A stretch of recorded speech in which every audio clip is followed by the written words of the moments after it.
You good? Yes, bro. How you doing, bro? We got the man himself on the podcast, Mr. Yes. Tommy Robinson. We said, Yes, yes, good, yes. man. listen, I appreciate you taking the time out your life to come on here. What's your life like now, man? My life, chaotic. Can I do a quick start off with this as well? Just Yeah. remind Yeah, me. it's just, Of course, man. nah, it's free. He's just obviously here with us, isn't it? Oh, yeah, now Tommy, though. Listen, I there's one thing about you I gotta give you. You got cojones, my nigga. Like you got balls, bro.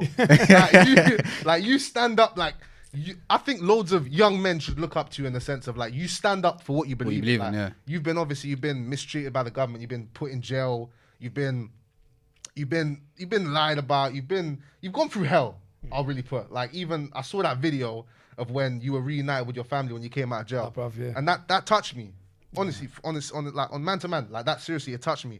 So you've been through all of that because you stand up for what you believe in, whether people agree with it or not. It's what a real man does. He stands up for what he believes in. Yeah, and I have, and it's caused mayhem. Yeah, a lot. Yeah, which is probably why I'm divorced. Oh, is it? Nah, it's mate. I always say I think I enjoy this opportunity, yeah, because I think so many young black lads have been lied to about who I am or what my views are. 100%. So they've been made to believe I'm something. I don't think I've helped myself with we can get onto it with the Black Lives Matter demonstration that went on in London. I didn't help myself at all with the way I delivered it, with the way it went. But yeah, I've stood up since 2009. And remember when I stood up, why are you wearing a mask? Let me ask, why are you wearing a mask? Because I wore a mask. I wore a mask, yeah? Let's hope it's for the same reasons. Go on, why are you wearing a mask? I'm wearing a mask because my online persona doesn't show his face. I like my privacy. Okay, cool. So Yeah. I liked my privacy. So Okay. I used the name Tommy Robinson, which is not my name, as the media keep reminding me. Stephen Yaxley Lennon, yeah. And I wore a balaclava, and it's funny because so 2009 comes. I started the English Defence League, yeah. Okay. But I knew speaking about the issues I want to speak about, people are going to want to kill me. Yeah? I knew there's going to be a lot of trouble. At that time, between me and my partner, we had 7 properties, 2 businesses, flying. Yeah? Jesus. Doing well. Respect, man. Doing well. We're Damn. doing well as a family. And then, but I was so angered by what had happened. It was a soldiers' homecoming parade. We'll get into all of it. But I was so angered by what happened. The soldiers were attacked by Islamic groups. I'd been in Luton. I'd been born in So Luton. in the UK, they were attacked by Islamic group in the UK. On a soldiers' homecoming parade. So 2009. So I was born in 1982 in Luton. When I was born, we had 1 mosque. We've now got 40. Yeah. I've seen the town change, and if anyone goes on YouTube, you can watch in my Oxford Uni. I got invited to Oxford University. I saw that. Did you see it? Saw They that. hated me, bruv. When I walked in there, I'm getting called a fascist. I'm getting called all this. And I went in, and usually if you get invited to Oxford Union, there's a 3-course meal. There's this real, it's the best debating society in the world. It's a real prestigious thing to do. Yeah. I didn't get any of that, yeah. They didn't treat you properly. No one would even talk to me when I walked in, yeah. Man. So who invited you? How was that process of you getting on there? The union invited, so someone was pushing for the free speech argument. They invited me. It was actually a Pakistani girl, yeah? Okay. Really nice girl. I was invited, and I got up and spoke, and they hated me. At the end of my 1 hour and 15-minute presentation, I got a standing ovation, and they're all asking for selfies. Yeah, because they're like, I didn't know that. I never knew any of this. Right. Because that was the first opportunity since starting my movement in 2009 that I had the opportunity to say, this is who I am, this is what I believe, and this is why I believe it. Yeah. And I went through growing up in Luton and the problems of growing up in Luton and the change of Luton and all these different things. And in those leaflets, so in 2004, there was a Bedlam school massacre. You ever heard of that? Bedlam school massacre? Before we go on to that, let's get back to what you said about there was 1 mosque in Luton and now there's 40 mosques. Yep. What's the issue with that? What's the issue with it? What's your problem with I that? think that's what he was getting into. How it changed. It's the problems that come with it. Yeah, the problems that come. So remember in Luton. So I'll start the Bedlam school massacre was, and I remember watching it. I was only young, 20 years old. I was a young lad in Luton, and I was growing up, say like wherever you're from now, and I was looking, and I watched this attack in Russia. It's in Chechnya, and loads of jihadis, it weren't 1 or 2, loads of them took over a school. Yeah. And they've got all the school kids in the school, and the parents are outside the school. So all the military and police are outside. They're all armed with the children inside. They start butchering the kids. Oh, so you're talking about, That's when I woke up. Chechnya, is that the place in Russia Chechnya. that tries to stay independent from Russia a little Yeah. bit? Putin's got it under control now. Yeah, but like, wouldn't you argue that was more about them fighting for their own freedom and their own independence, which other nations in Europe have done? Well, for me, I watched it and I see the parents outside, and I can still see the mum now. She falls on her knees. I can see the video. Yeah, but couldn't you say, but like, look at this, but back. Let's talk about. My mum talks about this because she was in the UK at this time when the IRA, the Irish. Now I think you are Irish, aren't you? My mum's Irish. Yeah. Your mum's Irish, so you are half Irish. Yeah. So the IRA were doing bombings in England. She said there was a time where if you saw an unattended bag on the TFL or London Transport was called back then, you'd run because it was IRA. The IRA were going crazy. Yeah. No blacks, no dogs, no Irish. Exactly. Yeah, but That's what was on the shops. True. That's what was on the shops when my mum come to England. No blacks, no dogs, no Irish. But then you could say that but Irish people were doing similar things though. Yeah, but In terms of bombing innocent people. Yeah, but the point, they were. But the point I'm getting at with the Beslan thing, that was what woke me up to Islam. So Okay. so I'm sitting there watching this. So you blame Islam for that then? Yeah, I'll get it. Yeah. No, Okay, cool. no, I don't blame. I blame. I watched it happen. I see this. I see the mums falling on their knees. Their kids are getting murdered. They're listening to them getting murdered. 2 weeks later, so I looked at this group. I thought, and that was my wake up thinking, what can drive someone? What is it that can drive someone to do that? Not one person, two people. You might get a one mass murderer. You might get a mad lunatic. This is a whole gang of them. What makes them kill kids like that? And then 2 weeks later, I saw Saif al-Islam sitting in a chicken shop in Luton on YouTube, yeah? And I didn't know who he was. I didn't know anything about him. And they're sitting there saying, yeah, attack like that in England would be justified. And I sat there and thought, who the fuck is this geezer? Yeah? And that started me looking. So I thought, who is he? And what is this behind all of this? Where's this coming from? And that's when I started looking. And Al-Mujahideen, you remember Omar? Do you know Omar Bakri? You was young, ain't you? I don't. Abu Hamza, do you remember the one with the hook? I have no idea. So these are famous terrorists, yeah? These are Islamic radicals. They were leaders of the Mujahideen in the world, the biggest radicals around the world. They had a group called Al-Mujahideen. Their head office, I think Omar Bakri's in jail in terrorism. Abu Hamza's in American prisons in terrorism. They've all been extradited for big attacks abroad. Okay. Their head office, this organisation's head office was in my town. Yeah? It was on Biscuit Road. It was in Biscuit Road. So I'm sitting there thinking, who are these lot? And I was only young. I thought, who are this lot? And then I started looking at them, and they were sending people to fight against our armed forces. They had a stall, as I looked into them, I found out where their head office was. They had a stall set up in our town centre, like where they were radicalising and converting people and sending people to fight abroad openly. Well, what countries were they sending people to? What countries? Afghanistan, Iraq. Afghanistan. Yeah. Very low economically developed countries. Yeah, I agree. And it's when the war was going on, which my mindset's totally changed. Exactly, where the West was your mindset's changed. So I'm pretty sure you know the West intervening was the ones who kind of messed these countries up, stunted their development. Yep. There's controversy. They're saying in Afghanistan they're not letting women go to school and stuff like that. But in the UK, my grandparents, they came here through the Windrush generation about 78 years ago, and my grandma wasn't able to get a bank loan without my granddad's signature. So sexism was in the UK 70, 80 years ago. So I'd argue that you need to let these countries develop themselves. Yeah, and the Western intervention is the problem. That's what's making them stay in these ways. Western intervention was the problem, but I wouldn't say that's what's making them oppress women. That what's making them oppress women is the teachings of Islam. It's the really? Yeah, 100%. But wouldn't you? Okay, but I can give you quotes from the Bible that says a man should never listen to a woman. These are quotes from the Bible. Yeah, but in the Bible, and I'm a Catholic as well. But we have separation of. I was brought up Catholic. We have separation of church and state. Islam is a full system. Islam, you take the Quran, you take the Hadiths. That's where you get your laws from. You get your inheritance from it. A female, say you've got a sister. Yeah, I do. Well, if your mum and dad die, she gets 50% less. You get double what she gets. That's because of the inheritance. It says in the Quran, because a woman's worth half of a man. Yeah? But couldn't you argue it's all about interpretation? Because Muslims these days, like I think I've heard you say things in the past about Prophet Muhammad getting with underage girls or something like that, and you'll get into more detail about that if I'm correct, right? Am I on the right path? Prophet Muhammad, the false Prophet Muhammad, was 53 years old when he married Aisha. She was 6, and he had sex with her, or you can call it have sex. If he had sex with a 9-year-old, then he raped her. Okay, cool. But you could say that's down to interpretation, because the Bible says not things along them lines, but the Bible has very crazy views in it, but it's all about how you interpret it and how you move on, because you don't take the Bible literally. You don't take teachings from these books literally all the time. You do with Islam. So not necessarily. Islam's laws, under the laws, so Sharia law. So the laws come from the Hadiths, which is the life of Muhammad. That's the lives and the teachings of Muhammad. Now, there's 5 top Hadiths. There's Sahih Bukhari and Sahih Muslim, which are Sahih means authentic in Arabic, and that clearly states. So if you want to emulate the Prophet Muhammad, that's where I have a problem, when you want to emulate the Prophet Muhammad. Okay. If you want to emulate him, so most Muslims don't. Most Muslims just live their life, yeah? Most Muslims aren't taking the word literally. So it's only Islam that takes the word literally? No, it's that if you want to follow, or if you're governed under Sharia law, if you're in Saudi Arabia, when we've got now in Afghanistan. Some of the safest countries in the world, Saudi Arabia, UAE, Qatar, safest countries in the world. Yeah, I agree. The West has become... So how can they be violent? How can it be a terrible regime if they've got the safest countries in the world? Dubai, have you been to Dubai? I've been to Dubai 3 times. That surprised me. You've been to Dubai, so you know. I've been to Qatar when I was leading the English Defence League, bro. Okay, you've been to Qatar. Yeah. We'll get into that, but but you go into these countries. So how can you say that Islam is a violent religion? And because like if a woman is raped, she gets punished. Yeah. Do you think there's women? Do you think there's men raping women in Dubai? Yes. Seriously? Yes. What's your okay? They can't get punished. There has to be 4 male witnesses.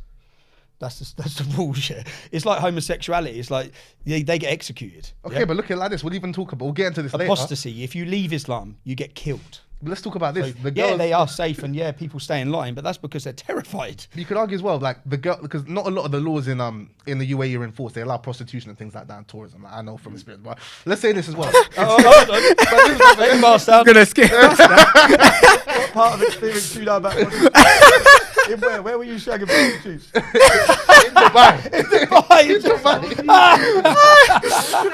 What was you doing in Dubai, bro? I know, listen. Story time. No, but I told Hey, you, you know what would happen for that? You know if that happened outside the hotel. It happens openly out there, though. You're in jail for a long time. You've been there 3 times. You know it's open out there. I didn't sleep with no prostitutes. I want to get into something that I really respect you for as well. The girls, the rapings that happen in Telford and these up north countries, absolutely disgusting. Okay, you could argue that here in this country, not up north, bro. Every city. Not up north, every city. I know it happens greatly. The people raping young girls in Telford and other cities like that. And I really loved your documentaries about it and how you expose these creeps. Britain, yeah, I watched them on Rumble. Really. You watched the latest one on Mo Rami, the geezer who got falsely accused. Oh, someone was falsely accused. The Muslim lads. Yeah, so I done those 4 in Telford, yeah. I've done 4-part series called The Rape of Britain, where I spent 12 to 18 months with 12 girls, and I got to know them and got their trust, and then they told me their stories, and I've done a database. So when I've got 254 names of men that have been raping kids, yeah, from these girls, and I've done a database. So when the men are named by 3 girls, that's when I went after them. So any of the men you've seen on documentaries, they've been named by 3 girls that don't know each other. So but then I went up. So then I went up to Barrow, and there was a white girl put a story online saying, I've been raped, I've been beaten. She was black and blue. I mean, you see the injuries, yeah.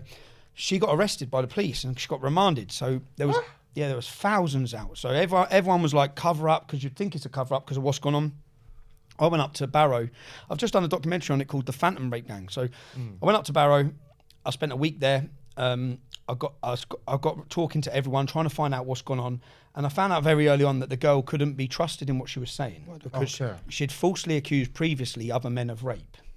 Now, at that point, whether I knew the men had done it or not, their businesses have been attacked, their businesses have been closed. I went round to the main groomer, alleged groomer. I went to his house, and his wife's, I'm still hiding behind his ice cream van waiting for him to come. And his wife comes out and she says, "Fuck off, what do you want?" I said, "The truth, that's all I want, is the truth. Can I spend some time? Can I speak to your husband?" And he comes to see me, and I actually then, because contrary to what the media say, you can watch the documentary. I then done a documentary to prove their innocence. Yeah, because these men's lives. I went in his house. He sat there with his sons. His son's 16. I know the consequence my children have faced through false accusations of racism. As I'm sitting there looking at this dude, I'm thinking, you're getting called a paedophile, bruv. And off the basis of a liar, because this girl's a liar multiple times, yeah. So just because it now fits the narrative, which it did fit my narrative of what I report on, it fitted the narrative of Muslim businesses and Muslim men raping a young girl. But then, and the media, and it's funny because media and politicians all said I went up there to stoke racial hatred. The Muslim fellas now come out after. MSM. Yeah, the Muslims come out afterwards and said, Tommy Robinson's the only one who come up here to help us. He said everyone else, he goes, no one else come to help us. He said he had an argument with his politician last week, saying none of you's come to help us. He come to help us clear our names, clear their names, because you have to see the lengths this girl went to fit them up. And the problem with it, she's now been found guilty for perverting the course of justice. Yeah, she's looking at 10, 15 years. Jesus.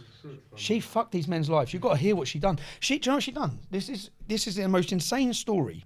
Because I've got a file like this. I actually don't know this story, to be fair. It's mad, bruv. I've got a file like this when I get up there, and I meet this white boy called Jordan Trengrove, and he's like, he spent 4 months on remand in jail for a rape. So what she's done is she set up Snapchat on her phone, and she sent herself messages. She set up Snapchat in Jordan Trengrove's name, sent herself messages threatening her. Jesus. She's beat herself up. And then the police have come to her house. She's laying on the floor because I'm reading it. I'm reading the copper statement. So we went in. She's laying motionless on the floor. They've gone down. They picked her up. I've been raped by Jordan Trengrove. Yeah, police gone around, nicked him. He gets bail. she goes back and says he rapes her again, right? There's no DNA evidence, there's nothing. In fact, the second time when she says he raped her, he was actually in the back of a police van, yeah? They remand him. He does 4 months. Then when they get all the forensics of the phone, they realise that nothing's true. She has made all of these Snapchat accounts. So he gets released. So I went and met him. And then, so as soon as I met him, I thought, right, she's ruined this man's life. He tried to kill himself. He was still... Jesus. But the dirt's there. Everyone's calling him a rapist. Even though he's been cleared, the whole town thinks he's a rapist, yeah? And at this time, the Muslims' businesses have come under attack. I went to meet this dude in his shop. It's called Mafali, yeah? He said, my dad's run this shop for 30 years. We're a good family, yeah? We're working hard. We've come here, we've worked hard, we've built a business, and everyone who knows us is looking at us different now because of this girl. And then, so I already know she's lied. I know she's a liar. I know her family aren't telling the truth. It's a great documentary. I know her family have lied. I go and find her dad, her stepdad. Say, when are you going to tell the truth? You confronted his dad, her dad face to face? I confronted her dad, yeah. Cojones. Yeah, it's a good thing. I end up, it's a mad story. I end up, it's a funny story because, and we'll get onto this with Black Lives Matter because this is where this blew up from, yeah? Because, so I go up there, I find the Muslim fella, I get in contact with him, he comes to his house and I say, listen, and then my phone goes and I've got a private investigator trying to find the dad and he says, okay, the dad's at KFC, we've got him, yeah? I said, all right, I'm coming. So I said to the family. How much did the private investigator cost? I've got the best ones, bruv. Yeah, I've got the best What's ones. their average fee, you think, to track someone down? They help me. Why do you need that? Why do you need that, bro? Anyone. They'll find anyone, everything How you much need. you pay them? I want to know. Why do you need that, bro? Yeah. I just want to know the Who you are? information. Who you are? That prostitute in Dubai. I'm going to track her down. She that good? Nah, the one in Prague is good. Prague is good, man. You like as a city. But yeah, so I find out where he is. I turn up, and so they've run a Justice for Ellie campaign in this girl's name. They've raised £22,000, and 2,000 men are in a car park. I went up there. They're all up there ready to blow, yeah, because they think this girl's been raped and these businesses have raped her, and their girl's been remanded. So everyone's ready to go. And I turned up there, found out all this stuff. And I find the dad. So when I confront the dad, I say, when are you going to tell the truth, bruv? Like, all these people are here. You know your daughter's falsely accused. She accused someone at school. She's got a record of lying about men. These men's lives. So what? Her record. So she's lied about how many men she's lied about in the past? 7. 7 men, and the police knew about it and still let her out. They knew about it. They knew she lied, or they didn't have evidence that she They knew she lied. No, they got evidence that she lied. They got evidence she fabricated charges, so they put her on bail. And then just before, so she's waiting trial for lying about these other men. And then she blows up and she uses the best card because the whole country are concerned about the Muslim gangs in different towns, and she blames it on all the Muslims, yeah? Says she's been trafficked, she's been this. So she might be mentally ill then. She's unwell, man, very unwell. I actually think she's probably a victim somewhere along the line, but nothing she says can ruin another man's life. Because if she is a victim, there's a possibility, but no one can take what she's saying. Yeah, no one can. You can't ruin this dude's life or this dude's life or this dude's life based on what she's saying. Yeah. Yeah. So if there's no other evidence, they're innocent. Yeah, and they're innocent. Yeah, she's in jail now. Yeah. Well, you see the guy at first, did he go jail? He went jail. He done 4 months on remand waiting. I think it's something to do. You see the way the system is. If I make an allegation against you, you have to get arrested for it. Yeah, I know. Yeah. Well, his name should have been Because she's more female. Because that's what I said. Because she's accused of rape numerous times falsely. She does it for an 8th time. She still has to nick the person. And they still give her protection that she couldn't be named by people. So Jordan, the boy she falsely accused of rape. That's for real victims though, because that has to be in place for real victims. Yeah, but so for real victims, so she's on trial. She's awaiting trial for lying about men. Then she said the Muslims raped her, so she's still now a victim again. But imagine she's a real victim. Like, it's good that she's not have to be named. That's good, but then once she's falsely so Jordan, who's been in 4 months in jail, his new missus, puts up on Facebook saying she's lying. This. They went around and nicked the missus. Yeah. They went around and nicked the missus. But I find the dad, and I find the dad, and I confront him and say, when are you going to tell the truth? You know this is a lie. You're building a movement. This town's ready to blow, yeah, and it's all on a lie. I go, and then some lad pulls up on a bike. Watch it, yeah. He pulls up on a bike. He says, "You're fucking racist." The usual to you, to me, and I'm like, "Oh, bruv." Well, I mean, what can you blame him for what you say about Islam? No, because Islam's not a race. Because again, we were just talking about Dubai. We went on to all that, and we were just talking about Dubai. And I was trying to say, these are your own words. These are quotes from you. Say Islam is not a peaceful religion and stuff like that. And I've told you the most peaceful countries, the most crimeless countries are Dubai, which you've been to 3 times, Qatar, and all those countries like that. And you said one thing you said as well, that a woman can only be convicted of rape if there are 4 male witnesses. Well, in the UK, what's the rape conviction rate? How many victims It's of very rape low. even get convicted? Probably even lower than anywhere. If I criticised Christianity, say I sat here slamming the Bible, yeah, would you think I'm racist? If you said what? Sorry. If I sat here saying Christianity's bullshit, Christianity's Well, if you have something to back it though. but if I was saying Christianity's bad because of this, does that make me a racist? Not necessarily. But what race is Islam? What race are Muslims? Muslims can be white, black, brown, yellow. Anyone can be a Muslim. It's just an idea, yeah? It's an idea that's there for criticism.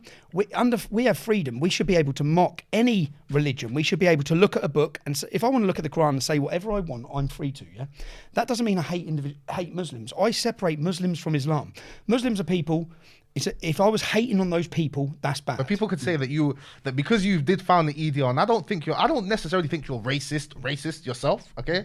But because of the EDL, like a lot of people, you even said it yourself, I believe, correct me if I'm wrong, I don't want to say anything false, that in the EDL there were a lot of racist people and that's why you left. There were racists in the EDL, yeah, of course. There were, and they could say that you fuel racial hatred. Yeah. That's what it is. Yeah, but it's not. So even on that point, yeah, like so would you say you're anti-Islam then? I'm against... Well, Islam's anti-me, bruv. But that's not one of the questions. Are you though. Muslim? Is anyone here Muslim? I'm not Muslim. Okay. I'm Catholic. So Islam, 70% of the Quran talks about us, how we should be treated. 70%. 70%. So within Islam, I'm a kafar, I'm a non-believer, I'm burning in hellfire. It's got an opinion on So me. you're atheist yourself? Yeah. I am. So you're atheist, you know? It's like, no, my mum was Catholic. I was brought up a Catholic, and I fell out. And So why did you fall out? Would you say you fell out because now I'm they're seeing all we've nonsense, got, man. We've got that's a serious problem in the Catholic Church, and we've got one thing that's shame me is like we've got in the church. I need to be careful what I'm saying. Men dressing up as women and being priests in the church. You see what I mean? It's a joke. But this thing. is where Islam's filling a void and Islam's strong, because Islam won't do all this. Islam won't budge. Yeah? The government will budge, the laws will budge, everything will budge before Islam budges. But here's the thing though, you could say that because, again, go back to Dubai. Dubai is an Islamic country, they follow Sharia law, that's what they say, and they allow women to drive now, they allow women to work, they allow women to do more things, so women's rights are slowly coming through.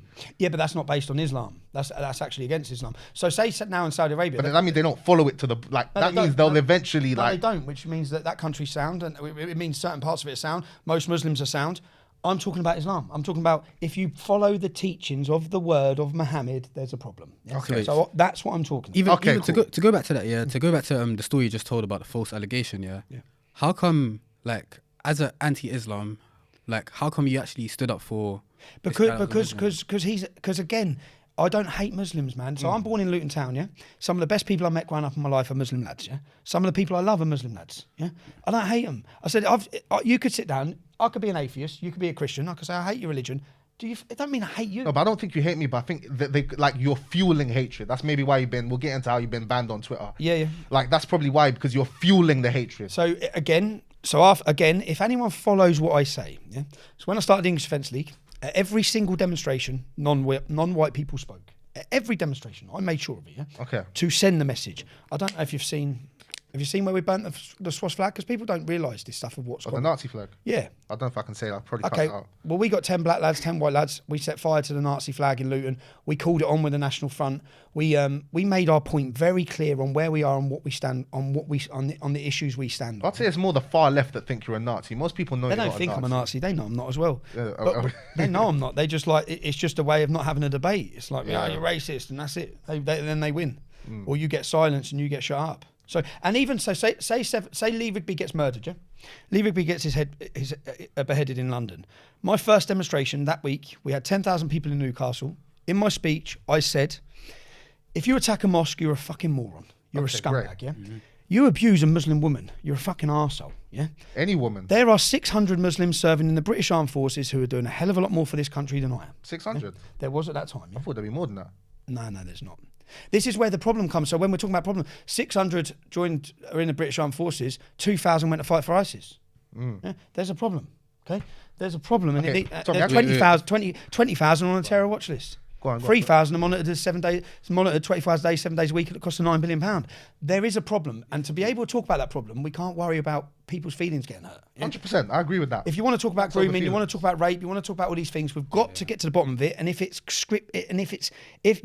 some people make the accusation that I'm inspiring racism, Fueling it. I think that's fact. Fuel hatred because people misinterpret what you say. I'd say these teachings are fueling terrorism. They're fueling. But then again, we could grooming, say but then it's all about interpretation, how you interpret it. Because people who listen to you, it's about how they interpret what you say. And if people interpret what you say in a certain way, it can fuel racial hatred, racial divide. Same how if you interpret Islam in a certain way, then you could be thinking that being a nonce is okay. But most people don't think that. Do you believe that some of the things that you say, like, they can be taken in the wrong way and very easily taken in the wrong way? Of course, yeah. Of course, because it depends. Say, like, I went on a podcast the other day and the dude showed me a video. And this is how it works, yeah? And I'll get this video up now, actually, so you can see it. You have to send it to me so I can put it on the screen. I'll send it just so you can put it on the screen, yeah? Cool. And then... We got Mr. Tommy Robinson on here. That's crazy. man. Like, what the hell? Like, when I told my mum, she was like, "What the fuck?" What you did, son? You're fueling racism.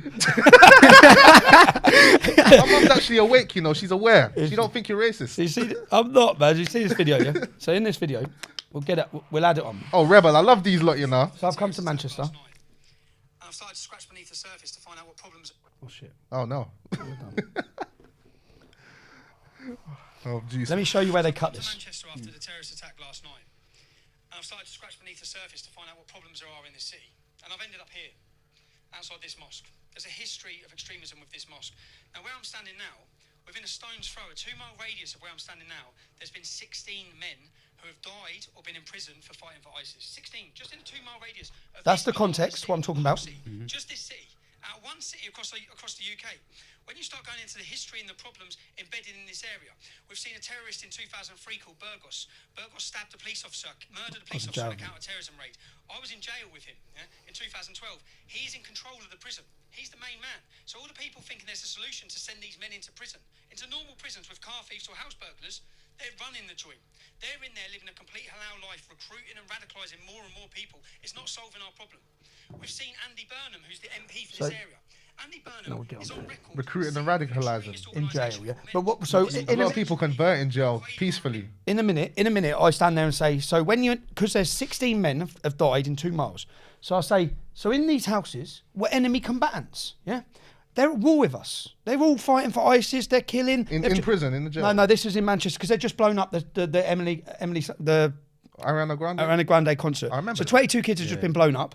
So what I'm saying is, the start of it's been not putting a video, and it's got me standing there outside the mosque saying, in these houses are enemy combatants. Yeah. Okay. So that is then pumped around the whole country. Yeah. And it looks like I'm just standing outside the mosque saying Muslims are enemy combatants. I'm talking about 16 men who went to fight for ISIS. That's the context. Context is erased. It's the same as happening with Andrew Tate. Yeah. Don't listen to the hour video. You're taking 10 seconds and you're pumping it around. Yeah. So that's happened to me. We'll get onto the Black Lives Matter, and that's happened to me a lot. Now, and at times I've done, I've said things which I've regretted at times, and I've done stupid things as well, which you're gonna. I remember how you're what, 21? 21, yeah. I was 25. I was working on a building site, and then I started the English Defence League. And 6 months later, I was leading the biggest street protest movement in the country that Europe's ever seen. And I had, I had no plan. I'm like, fuck, People man. agree with what you say. Yeah, it just went bang, and it's like shit. It went bang. It went bang. But even on the Mo Rami fit, so I've confronted the dad. I've then gone back to, I've confronted the lad. The lad pulls up, says, you're racist. Yeah. I said, all right, bruv. Well, I'm here to investigate these rapes, so just do one, yeah. And then he carries on, and I say, mate, what are you gonna do? Yeah. What are you here to do? Yeah. He spits in my face. Yeah. He spits in my face. You can see it on the docs. He spits in my face. I punch him up. He's on the floor. Hey. He spat in my face. If anyone deserves a slap, Of course. I go back to the Muslim's house. Yeah, I leave him. I go back to Muslim's house, and I sit down in the Muslim dude's house, and the blue lights are outside. I'm like, and the bloke's going, "What's going on?" I goes, "I just beat someone up at the upper KFC," and then my mate rings me. Who's in the car, and he goes, "Bruv, I'm getting nicked." And I'm laughing. It's a great video. I'm laughing in the house. The Muslim fella said, "Tommy, do you want us to get you out in the boot, out the back? Do you want us to take you out the back?" And we're all laughing in there. And then my mate goes, "What should I do with the footage?" So I take the recording stick out of the camera and I plug it. Because I think that shows he spat at me. Yeah. So I've got the footage. We get arrested. I ring home. I'm in the cells about 7 hours. I ring home. My wife's crying her eyes out. She says, "You're getting remanded." I'm like, "What?" She goes, "GBH section 18." I said, "What do you mean GBH? I'll give him a couple of slaps." She goes, "No, you've broke his leg, Stephen. Yeah? He's got a broken leg. He's got this." And I'm like, "Oh fuck." Yeah. And then they pull me in. They pull me in on the interview, and they say, "We're further arresting you on a hate crime." I said, "What hate crime?" Hate crime. They said, no, that's a- "You called him non-binary. You called him a non-binary faggot." Yeah? I was like, "Oh, I didn't." Yeah. He looked non-binary, They have to pray. but I didn't call him. And in my head, I'm thinking, "It's all right. I've got all this on the stick, which is here." Yeah. So I said. So then when I knew their intention, because my solicitor told my wife that their intention was to remand me. So I said, "Listen, everything you're saying in here, I didn't call him that. I didn't do that. He spat in my face, and I've got evidence of it." And they said, "Where's the evidence?" I said, "It's in the cloud." Yeah. I said, "So you remand me. It's going to get released while I'm in prison. You're all going to look ridiculous. So I'm trying to get myself bail. They give me bail. So I get bail. I come home, and GBH section 18 for a hate crime, serious charge. Yeah. Yeah. I'm fucked. Yeah. So I get home. I stick the stick in. It's blank. My cameraman's blanked the stick. So when the police were outside, he shit himself. It's a funny video because when you watch it, he's been working me for a week, and he's like that. And I said, and it's all on camera. I said, "You have been arrested?" And he went, "No." I went, "Well, join the team, mate. Welcome to the team." And the Muslim fella takes the camera off him and shows his face because he's just white, yeah? And I said, "You're going to get nicked, mate." And he's shitting himself. So I get home and it's blank. And when it's blank, I panic, yeah? And I'm sitting there. I get because I think I'm. But then again, like you panic. But did they have any proof? What proof did they have that you did that? They had him saying I called him this, I called him that. This is when Black Lives Matter blew up because I'm sitting there in my kitchen. I'm like, "Fuck, man." And then I turn around, I look on my phone, and I'm watching the Black Lives Matter protests, yeah? And I see the War Memorial. And I see, and bearing in mind, so most people in England at the time thought Black Lives Matter just started when George Floyd was killed. I've been watching it for 10 years. Yeah? Okay. The organisation started, on its website, it says it started over the killing of Trayvon James, which was a white supremacist police officer. The police officer who killed him. You don't believe in white supremacy, do you? No, of course I don't, man. White supremacy is a real thing. I think it's a real thing. But the copper who killed him was Hispanic. He weren't white. So from the off, this organisation, has been a lie, yeah? Hands up, don't shoot. That was a lie, according to the black witnesses. Never got said. So this organisation is used to stoke genuine anger from the black community for historical abuse or present abuse, but it's used, and the people controlling it are white people, yeah? 100%. All the money's going to the white Democratic politicians. When you go on Black Lives Matter website, so I knew all this. On Black Lives Matter website in the United States, it was started by two Marxist lesbians, yeah? On their website, it says their goal is to destroy the nuclear family. That's not having a mum. Yeah, but let's say this though. Are you again? Because again, I to an extent I stand with the movement, but I'm against the organisation. So let's separate the two. Yeah, you The can't separate the organisation is two. corrupt, and most black people do not support the organisation. Yeah, but they did at that time because they didn't know what it was. Yeah, exactly. Yeah. But now, most black people, if you go and ask, they don't support the No, they don't organisation. now. We know these two lesbians, they went and stole millions and they bought a house for their families Yeah. and stuff like that. So we know that. Most people are clued up. Now they do, but at that time they didn't. I knew all of it, yeah, because I watched them. I watch everything in the United States. I knew that 30 people have been killed, including many black people in the riots. I knew that the geezer was a great representation. He'd been a former police officer. He got kicked to death. I've watched all this. I've watched them saying, "Get the white people, as dragging people out of their cars." I've seen. Yeah, but they're black supremacists. I Same know. how there's white supremacists. There are black supremacists. Yeah, and they're running black. And at the time, they were running Black Lives Matter in They America. are. yeah? There are black supremacists. They exist. I'm watching that. It comes to the UK. I know who they are. I know that they want to break down the nuclear family. Now, if we go and break down the nuclear family, in the 1960s, 80% of black people had a dad in the United States. Now it's 20%. That is the racism. That's been orchestrated. 100%. That's been organised. That's been purposely done. Yeah? That's the crack epidemic. That's what helped. It's all They locked up planned. all the fathers, all They planned. don't want dads. Yeah, Yep. and the breakdown of the family, which is happening here now in the UK. Oh, it's really bad. All of this is done. Yeah, that's the real racism. You want to talk about racism? That's it. That's it there. And the same people that have orchestrated that racism are the same people controlling this movement. Exactly. And this movement wants to break your family and push LGBTQ+, which was their second point on their chart. That's what their second. Relax on that. But that's what their second. I like my career. What's that got to do with Black Lives? Man? All right, before we get any deeper, bro, let's get an intro in, man. Let's get an Oh, intro. we hadn't even had the intro. I mean, we did the intro, innit? Yeah, man. I mean, bro, at this point, bro, we're an hour in. Imagine We'll just do it at putting the as end a and then clip. back at the front. Yeah, we'll do the end, man. But now with BLM though, honestly, with BLM, like with the let me think about it. With the whole movement, okay, it's more about how we're treated by police. Because that's someone who, I mean, some may argue, oh, you get stopped, whatever. But I get stopped for weapons and drugs, okay? I'm completely innocent. I never carried no weapon. I never sold no drugs in my life.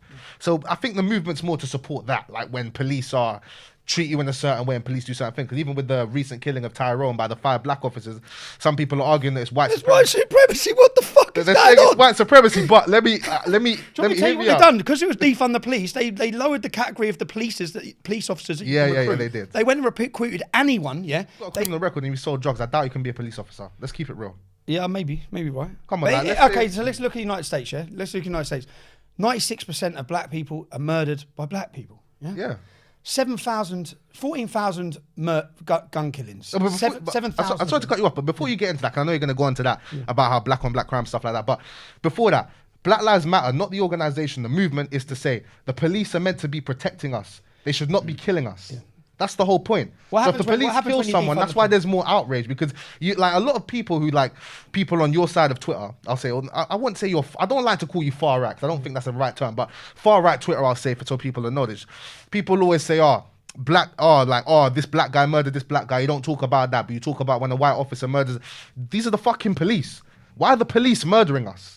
Yeah, no, I get that. That's where I that get comes from. I get that, but if you go through the numbers, yeah, this is what I done so I was always looking at it, and the thing about justice, say even in Chicago, I think there's 7,000 killings. There are 40 murders a month of black men, Yeah, really bad. and no one is brought to justice. 40 a month, 500 a year. Yeah? Mm-hmm. No one's brought to justice. My thing is, where were the organisation? Where were they on this? That's a failure of police. Yeah, it's a failure. Well, it's a failure of anyone to talk because no one will talk through fear. Yeah, but if the police were doing their job properly, then they would solve more of those murders, correct? No, because there's no witnesses come forward. That's why they can't. DNA, there's loads of different ways to collect evidence. I'd say. If the police was funded properly and actually did their job and actually fully, I'm pretty sure they'd solve more Being murders. defunded now everywhere though. Which I disagree with. Because what happens? But the problem is when you want to defund them, yeah, which is what's going on. When you want to defund them, you cause anarchy, you cause more crime, you cause more problems. Who's going to benefit from that?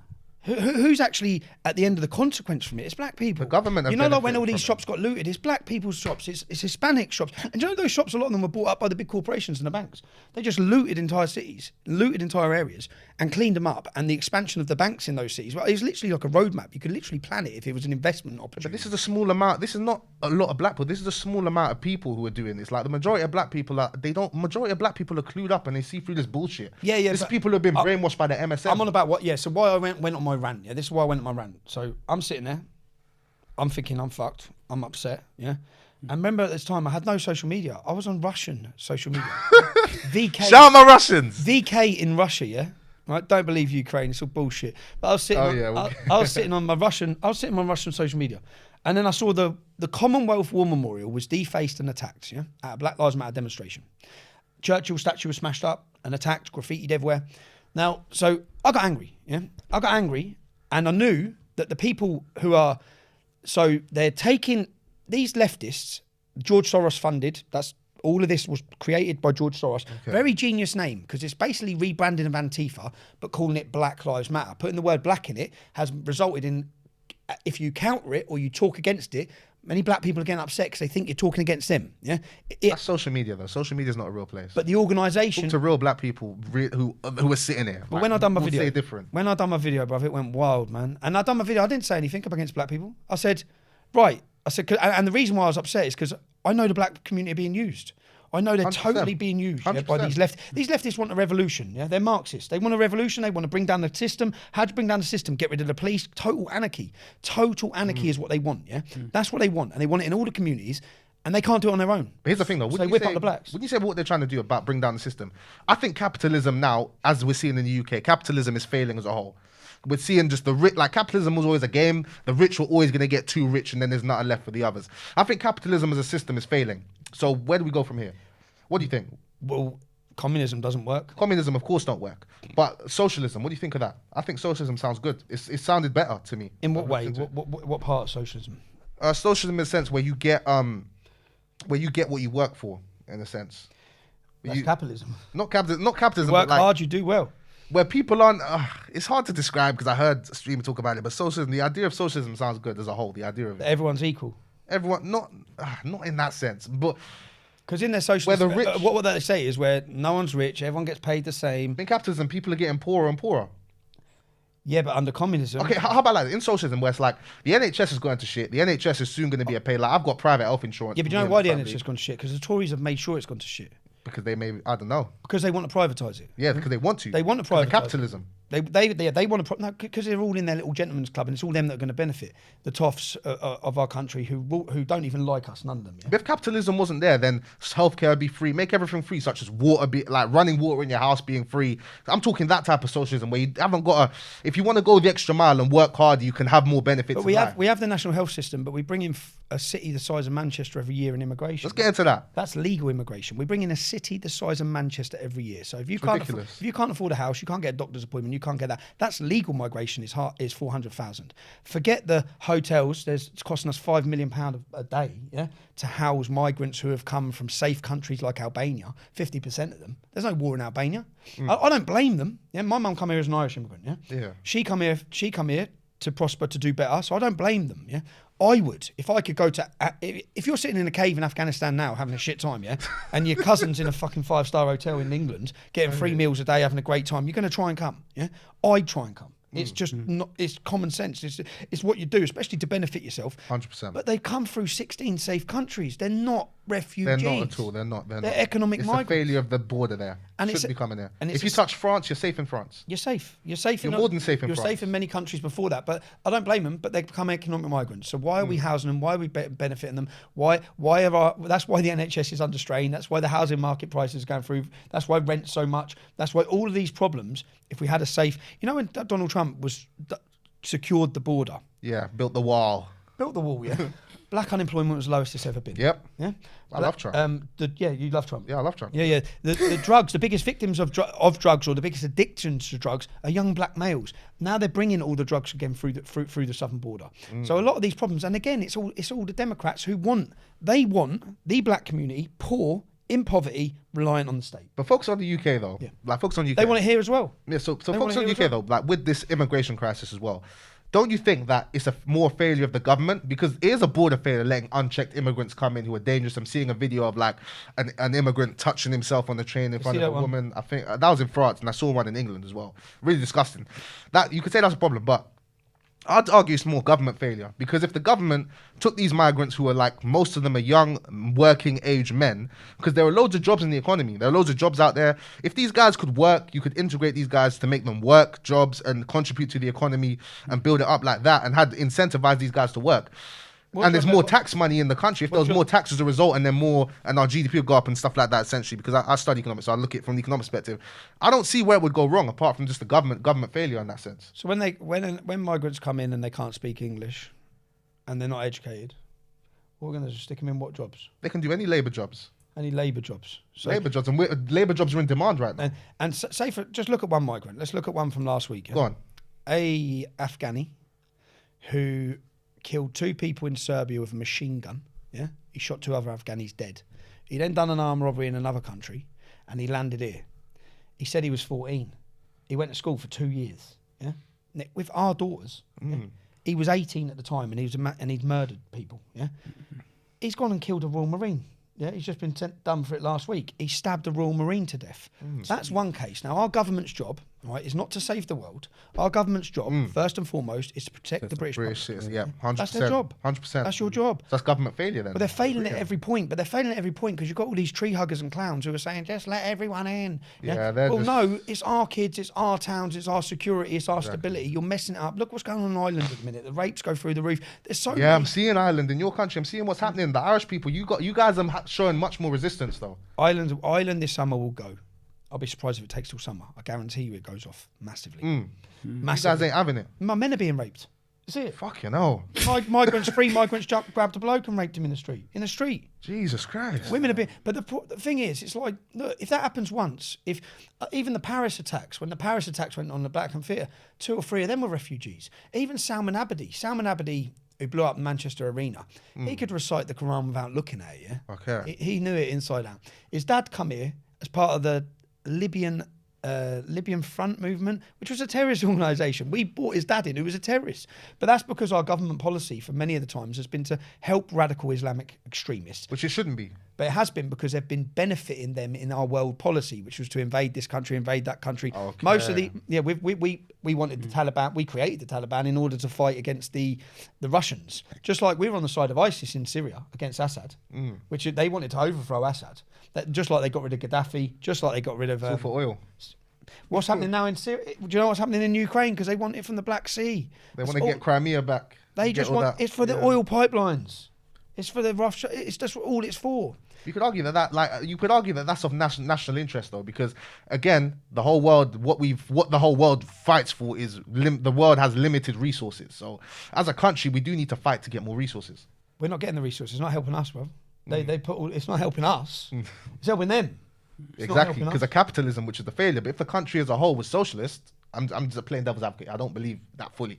But let's say it was socialist, where everything was paid for, more things were paid for, education was like everything was pretty much free. You could live and survive without having to work too hard, and everyone had an easy life, like Denmark, like the Scandinavian countries. Education's free. National health service is free. Education shit now. It's gonna end up being it's gonna be a point where like look at where the health service is going. I had to pay for my mum. I had to pay $9,000 for my mum to get an operation because the NHS told her 6 fucking months, and she's paid tax her whole life. Bullshit. Education as well. We're gonna probably censor this, but they're teaching kids about stuff like that. He's censoring this. You know what I'm saying? Like, I'm Let me thinking, say. and then teachers are being Joe, shit. my son messages me. My son messaged me saying, "Dad, I've got RE." He listed 3 pathetic subjects. He goes, "Help me." He goes, "Why'd you put me in the Matrix?" He's 13. So what the fuck? And I'm like, and I've got no argument. So I'm thinking, yeah, you're right.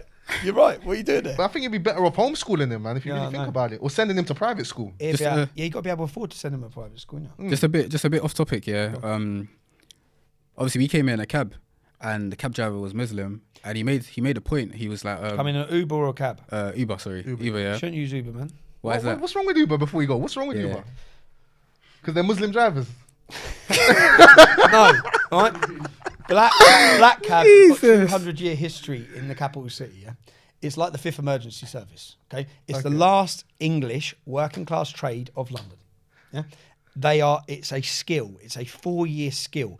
And now their lives are being destroyed. You've got ways now, bro. Like I know, but it's all, I know, but I don't use Uber, man. But do you not think? Okay, I want to support the London black cab. So you'll fully go and use a black cab hailing app and get a black cab instead of taking a boat. Always get and pay triple the price. Yeah, but triple the price because that man there ain't living in a house with 7 other men, yeah, or ain't on some system. That man there has 2 kids, 3 kids, and a family. He's worked hard. He's an ordinary family geezer. So do you. You have kids. We all have other responsibilities as well. Yeah, I know, but what I'm saying is, change. Life changes. Life moves on. What's wrong? Capitalism. Why don't black? Yeah, cab, exactly. why don't black cab drivers just jump on Uber though? Like, what's the whole thing about that? Like, why don't they jump on and do Uber? do Uber? If they get paid less, they get to use the meter. Right? I even say with London, say like if, for example, if you come into London, you probably wouldn't meet even an English person, English-speaking person. Black cabs have got the history and are known around the world. I just think that and Uber, if you look at what was his name who let Uber into the UK, he got a $500,000 contract. Once he left government, he got a $500,000 a year contract. Transport secretary, was it? Like that. There was a big scandal on it when I was looking at it. Yeah, I'm just opposed to Uber. I'm not opposed to Uber in any other city other than London. But here's one thing as well. I don't care about Uber in other cities. I just care about London Black Cab. I think it's part of history. Let me get into the question I was going to ask you. So obviously he made a point, and I was like, not that I agree with him, but I was like, I wanted to know your view on it. He said he believes that you might be doing this for the attention and the clout. So what's your opinion on people that say you're doing it for clout? So when I started this, I used a fake name and I hid my face, yeah, because I didn't want to be doing it. So from originally in 2004, after that Beslan massacre, I organised my first demonstration. The leaflets went in the front page of my local paper, and you can read these because they're in Oxford Union.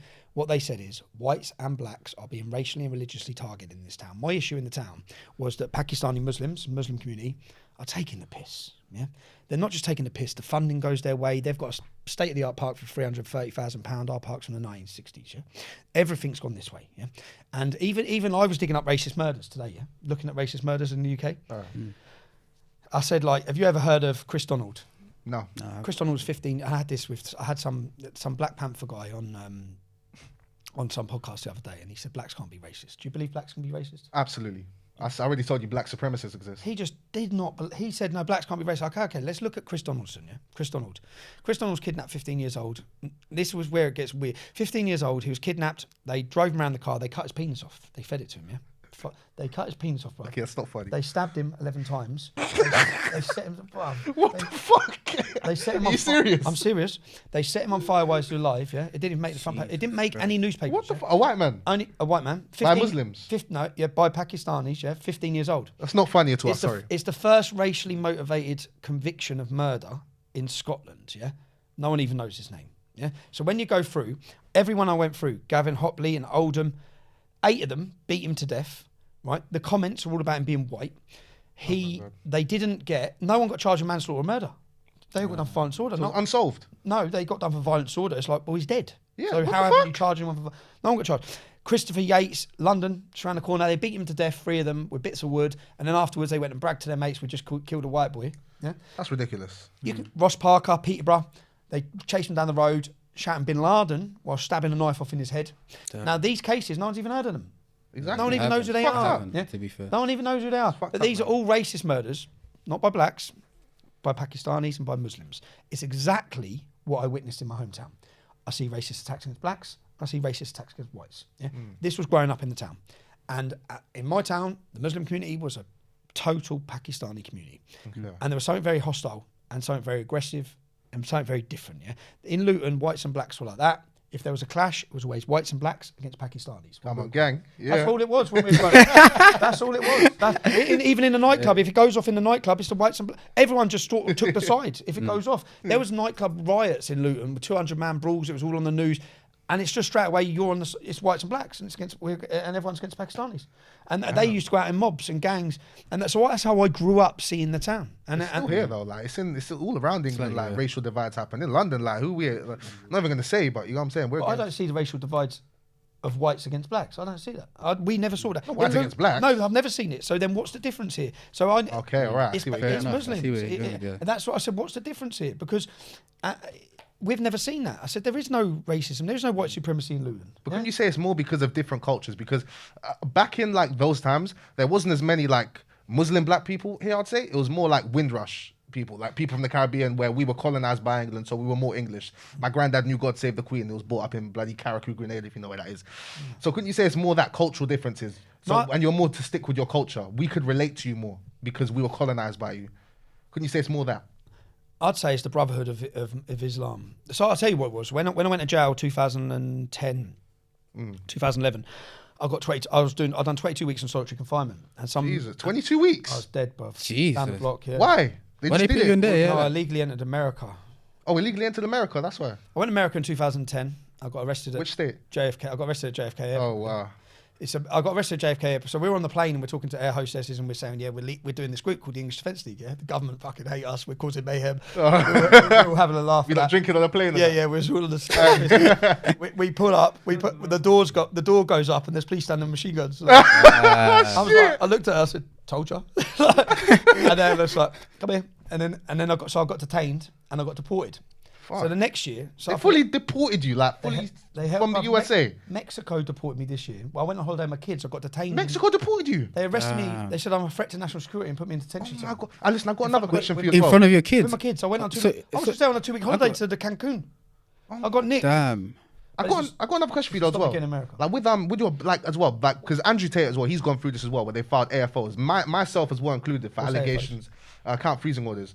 Okay, I Oh, think wait. it's going to be noted this question. 'Cause you don't know where like they freeze your bank accounts. There's something called the UF something where they fuck up, freeze your assets, and they can do it for an indefinite amount of They've time. done it for 4 years to me. They did it for 4 years. for you. Damn. Shit. As soon as I started English Defence League, they closed down my business. I had a sunbed shop in Luton Town Centre. I had a plumbing business, six employees, doing about 300 grand a year. Boom, gone. So my how did? God. Because off camera we spoke about They closed like it. how nicked my you and wife. your Let's yeah, expose like these your banks. wife. Which banks did this to you? Let's expose these So banks. the banks, I've been closed by NatWest, I've been closed by HSBC, Jesus. I've been closed by Barclays, I've been closed Fuck by all all of of them. them. Yeah? I've gone from one to the other to the other. They closed me. They closed my families. I can't get Your bank account. families as well. They closed them all. My dad's. I can't get a bank account. See, You still can't get a bank I account can't to get this day. I can't get. I have to. Yeah.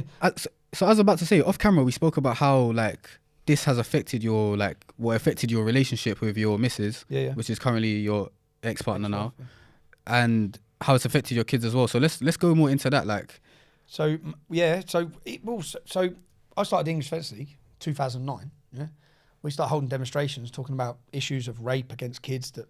They at the time, when you look at it, they were covering this up. They'd spent 30 years covering it up. They knew what they were doing. It was very organised, yeah. Then on comes the scene, thousands of men running through the streets causing mayhem, yeah. And under the banner of the English Defence League. Boom, I get raided. No, the first one, we're going to set up the Scottish Defence League. So I get to Luton Airport and Special Branch grabbed me at Luton Airport. And they say, we're now raiding properties linked to you. Because no, they couldn't find out where I was at first. And it was where I was living in a village. And they went to my mum's house and they went to my wife's house with my kids. Man. This is wrong. So they come in, they come in and they said, so you see that silver bit on the top of that door? Yeah. They said, at the last English Defence League demonstration, they followed us, so we know, they followed us to a hotel in Leeds. They said there was a £30 criminal damage on one of those doors. So I'm sitting there, I said, so I've been nicked for £30. Your armed police are at my house, armed police are at my mum's house. £30. They're in the 8 hours, yeah? And what they done... So my force is a joke. My wife said, so they nicked me on this charge, and my wife said they spent 8 hours, right? They had a file like this. And they copied every bit of paperwork, Stephen. They wrote everything down from that paperwork when they're in the house. Oh, God. So I was thinking, what the fuck's going on? So I said to my solicitor, what's going on? He goes, they're fishing, yeah? What they're doing is fishing.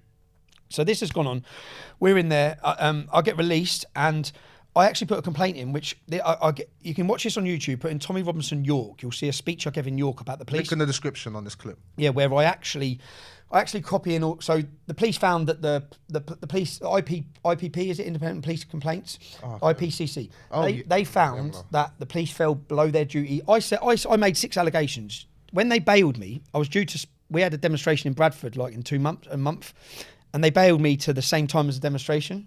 They gave me a bail condition for a criminal damage on that I wasn't allowed to contact the English Defence League, wasn't allowed to be in 3 more supporters, wasn't allowed to send emails. Yeah.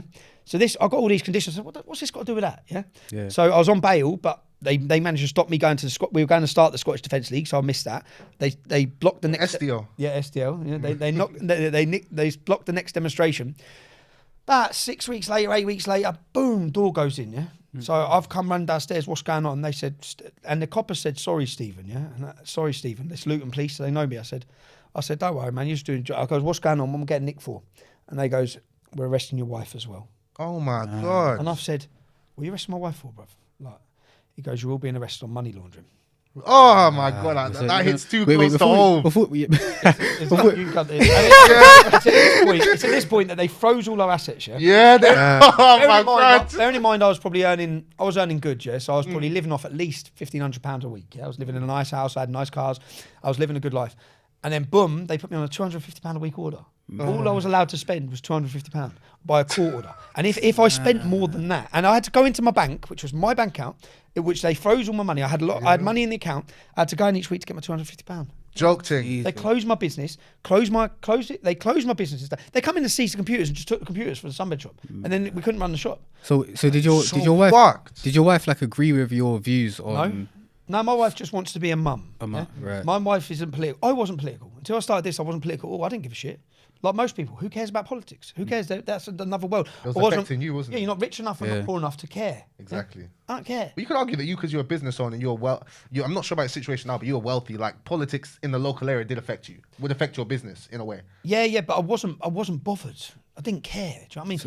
So the switch was the situation was the you spoke homecoming about. parade. The switch was 2009. So I'd done the first protest, banned the Luton Taliban after the Beslan massacre. 2009 comes, the soldiers are marching through the town. Scott Muntridge had died, 26 years old. Another boy from my estate had lost his legs. We went to pay our respects. Hundreds of Muslims have come out. They spat in the soldier's mum's face. Oh my God. They called them but the thing is, they called them butchers of Basra, baby killers. I'm against that war. That was so, like, Tony Blair should face trial for what happened in Iraq. Yeah, 100%. And America. Yeah, both of them. That was fake. They're doing it all now. It's all fake. They're doing it all now. They just use the soldiers as cannon fodder. They don't care. But let's be real though. Now, so you don't agree with the Ukraine war? No, of course not. I'll say because it is good to like because Russia, because if you look at it like this, if Russia does spread into Ukraine, they're not going to stop spreading, aren't they? They're going to try and take back the whole Soviet Union. They're not. Then they're going to get stronger. What makes you think that Putin will stop at that if you let him get stronger? Okay, so in 2014, a democratically elected government was overthrown by a militia that we funded. So we keep going on about democracy. There was a democracy in Ukraine. They had a vote, and they voted for someone who was not pro-Russian, but all the areas that have now gone, the Donbass, all the Russian areas, yeah, they all in 2012 voted for pro-Russian parties because it's formerly part of Russia. They all speak Russian. So when 2014, a uprising is funded by us. They come in, they overtake the country, yeah, in a war, right? They overthrow and they oust the democratically elected leader. They then ban speaking of Russian. Okay, but They all speak Russian. I'll You say this can't though. ban their language in their own I country. say so. You say democratically elected though, but there's rumors that Russia did rig those elections. How they fucking rigged, America rigged the elections against Trump. That's not the point though. But Russia, they're saying There's that Russia rigged those allegations. Who elections. from us? Allegations. Who says that? Us? Our It's true, government. man. Do you know what I mean? Like Both everything. ways, though. No, but it's good. No, they want Ukraine for the last 30 years has been the epicenter of child trafficking and money laundering for the elite. That's what it is. Yeah, they've got they built 35 to 40 biolabs on the border of Russia. Now, if Russia built biolabs in Mexico on the border of America, America has the right to self-defense. So if there's a biolab being built by Russia, Americans say, What is a biolab? a biolab for biochemicals, exactly where COVID escaped from in the American-funded one We'll get into that. in Wuhan. Yeah? Yeah. So exactly that. They're literally building these, and prior to any invasion, Putin had said it for years. Putin was talking for years because this civil war that we funded went on from 2014 for 6 years or whatever until any invasion, and Putin kept saying, you need 60 Russians were set on fire in one day, burned alive. Yeah, no one got prosecuted. So there were attacks going on against Russian people. There was racism against Russian people who have been living in Ukraine peacefully until the expansionist European Union funded a conflict. Because we want NATO, we want Ukraine to be part of NATO, because we want our pipelines through their country. So I'm not saying Putin's great. I'm not saying he's perfect. I'm not saying anything like that. What I'm saying is we provoked this war. Putin acted, and he has a right to act if biolabs are being built on his border. So here's my argument. Why are Ukraine fighting then? Why are they fighting against Russia if the majority of them want to agree with Russia? Because there's a billionaire who's funding all of it. But why are they fighting though? Fighting a war is different to funding. Like actually being there fighting, risking So your the life. Azov battalion, have you looked into them? No. No, so they're the main the biggest fighting battalion they're proper neo-Nazis, bruv. Okay. Their emblem is a neo-Nazi emblem. They are white supremacists like you can never believe. And they have a history against Russians. And that's the main battalion, which is funded by the same man who's put Zelensky in power. And Russia have come in, there's probably lots of wrongs going on in the war. But if you look at the scenes of when the Russians first come in, there was applause and celebration in those scenes because they'd been under attack by separatists. Okay, but look at this then. So why did Russia's annexations of parts of Ukraine fail then? If the people wanted to be, if the people like, because Russia, I don't know if the word's annexed, but they like They annexed cemented certain parts of Ukraine when they They invaded. let them have a vote. and then they went away, and then they All left this is them. going before the election again because it's politics. I think before the election in America in 2024, there'll be a peace deal where Russia will take a third and Ukraine will take 2/3. That's what's going to happen. They'll have an agreement. I think the US, I think they want Crimea though. They want rid of Putin. Zelensky's not They want talking. rid of Putin, that's Zelensky's not talking about. Zelensky's the one saying there can be no peace. Putin's asking for peace talks. But they want rid of Putin because they want their new world order, and Putin stands in the way. Putin doesn't want everyone wearing. Putin doesn't support transgenderism. Putin doesn't support breakdown of No the one family. really does. I mean, but anyway. Well, the West does. But let's say- they're all in every library in our country. They're doing tours of trannies reading nursery rhymes to kids. Bring it back here. Yeah, bro, huh? Bring it down so you can see your face. I'll bring it down. Okay, can I ask one thing as well, Tommy? Could we extend and could you stay longer? Yeah. Oh shit. Okay, we're doing extra 20 then. All right, perfect. Because this is a great conversation.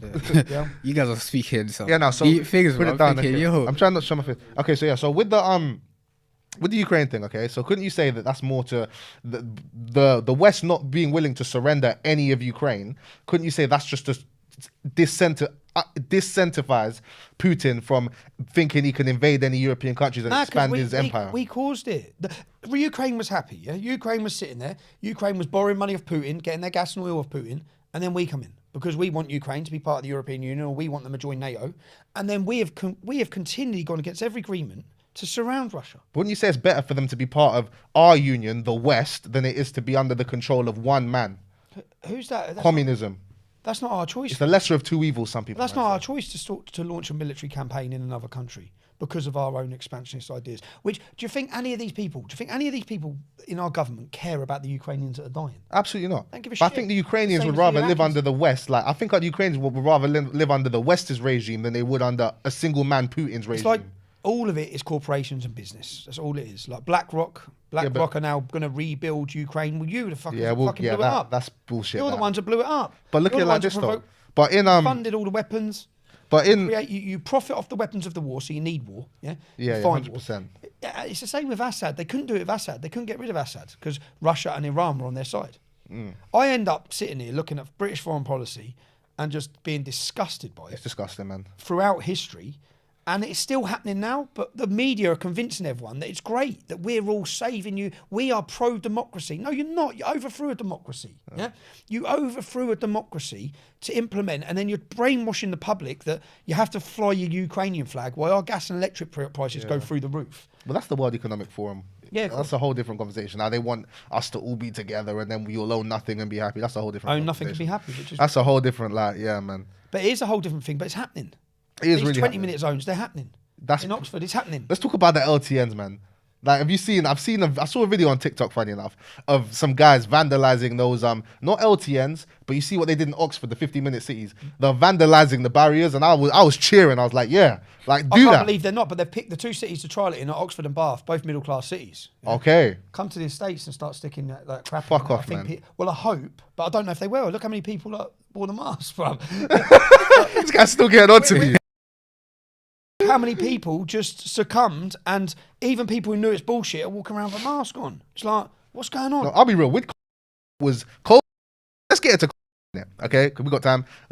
Okay. By the way, you man, this is going to be exclusive on Rumble and Get Up because YouTube will destroy this if this is out there. Because Which is mental in itself. You can't sit and have a Completely. conversation about you can't even have a conversation about it. And if they go down the new digital currency that they want, the central bank digital currency, they'll know every one of your moves, every penny you spend. They'll be telling you when you've spent enough, when you've travelled enough. That's what. And this sounds mad, but it's all coming into place. it's facts. These zones that they want, yeah, you'll start getting. Your carbon footprint's too high. Yeah, you have to put in. This trial is that if you want to leave your 15-minute zone, you have to put in an application. You can be allowed out 100 times a year for certain Fuck off, distances, man. and then you've travelled enough. No, that's what's coming because we need climate change and save the planet. It's all bullshit. All bullshit. That is 50% of the EU budget is on climate change. It's like what? 50%? You're taxing. Is the that shit- fact there? you're 50% taxing of the EU shit- budget? You're taxing the shit out of us. Yeah, it's all just a new tax. Who's the tax going to? Who's the biggest investors in climate change? Who's profiting from all this? The same corporations, the same companies. It all goes back to the same. Can you imagine when that fuckery happened with you with the bank accounts if there was CBDCs? No, Can you imagine? if I can't get a bank account now, I'm fucked. Yeah. It's just coming. What's happening in China is coming. Yeah, it's exactly the same. Not just can't get a bank account. I can't rent a house. I can't do anything. You can't- That's why I'm in Tenerife. Fuck Serious. him. Can't God, explain. man. I can't. These, because I want And I people keep saying, to. what have I done? I want people to see like the power of these banks, the fuckery these banks have. Because when I say what I say it for a reason. Look what they've done to this man who's just stated his opinion. No bank account. Man can't have no bank accounts, can't do anything, can't rent a house. That was me at one point. They tried to do that to me. What happened with you? Tell me. Oh, it's a long story, and this interview's for you. It's a long story, man. But long story short, they froze my bank accounts when they had. I got what's it called? I got found not guilty of all these things, money laundering, and the other ones they got dropped because of Why lack did of they pull your evidence. money laundering? What they do? Pull you over with money, cash? I mean, again, it's a long story, but when you look into Bus who I am, case. a bus case, a bus case, man. But like, if you look into it, it's a long story, man. But I want this Yeah. to be about you, man. But let's continue. Though. You said you're in Tenerife now. You said you're currently is it by yourself? Any friends? Any? Yeah, I've met loads of people people out there. there, and it's all expats who have left the UK for a lot of the reasons. Do you have your own house there, or is it renting out? Oh, right. I rent out there. Yeah. I mean, I rent out there, and it's cool. Yeah. It's nice. It's hot. Yeah. I keep looking at when I keep saying I talk about Islam, yeah, and Islam gives people an option, and I think that's why a lot of people are converting. Did you convert in jail, bro? Did you convert? No, because most people I know convert. a lot of people that convert. My mate went to jail. He got 6 years. It was blacks and whites fighting Pakistanis. He come out Muslim, yeah. A lot of man convert in jail. Yeah, everyone. Everyone, because and I've been in jail and I've seen all the white boys, all the black boys. Everyone's converting. Yeah, Yeah. It's a powerful, and the reason being, it's a very powerful and drawing. It's strong. It's a brotherhood. It's a togetherness. That's something that our community's lost.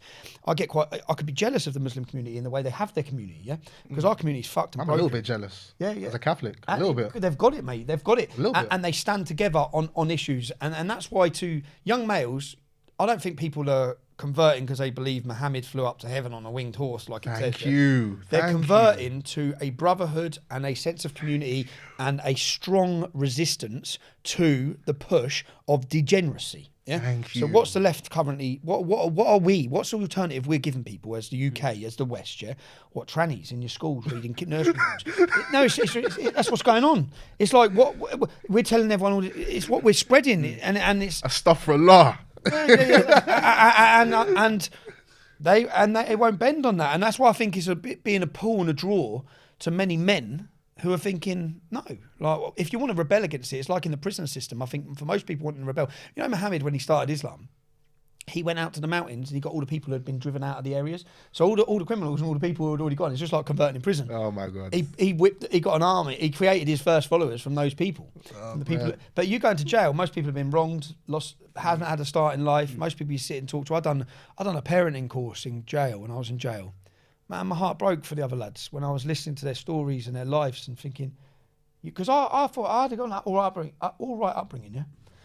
I'm listening to these lads thinking, you've been fucked your whole life, bruv. Yeah? From start to finish, you've had nothing.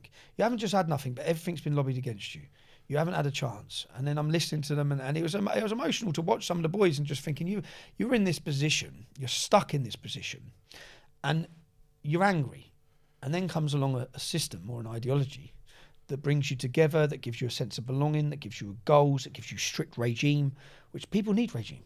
I need regime. People need rules, you think? I need rules. Yeah, but So you support communism then? No, I don't support communism, bro. I don't support Islam. What I'm saying is, what's the opposite? Look, I can look at the Islam in many ways, bro. This is the way you casually said it.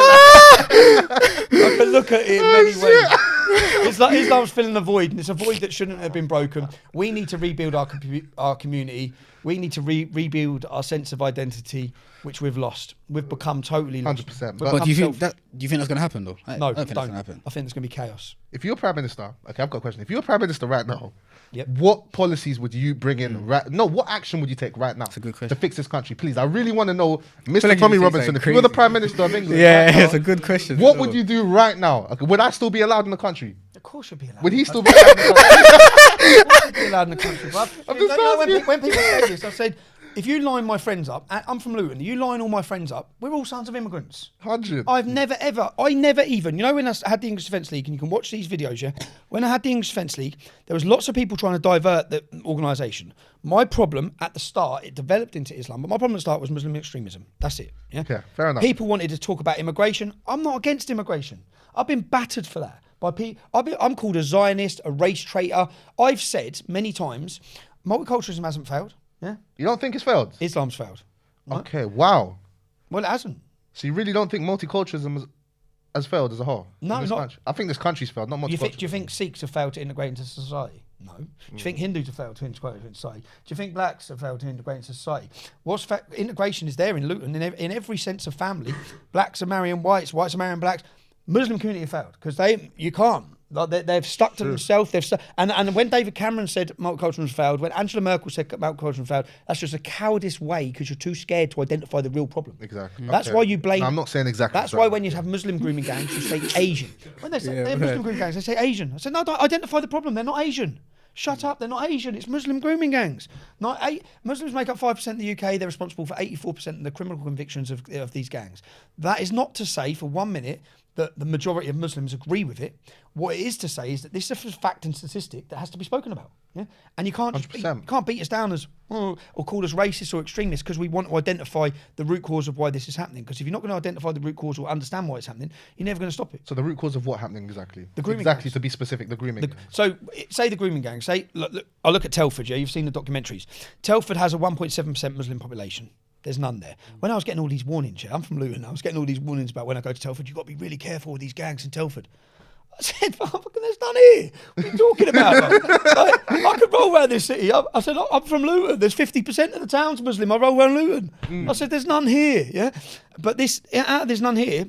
So when you there's 3,000 Muslims in Telford. Take away the women, 1,500. Okay. Take away the under 16s. Take away the over 70s. It works out about 1,000 men.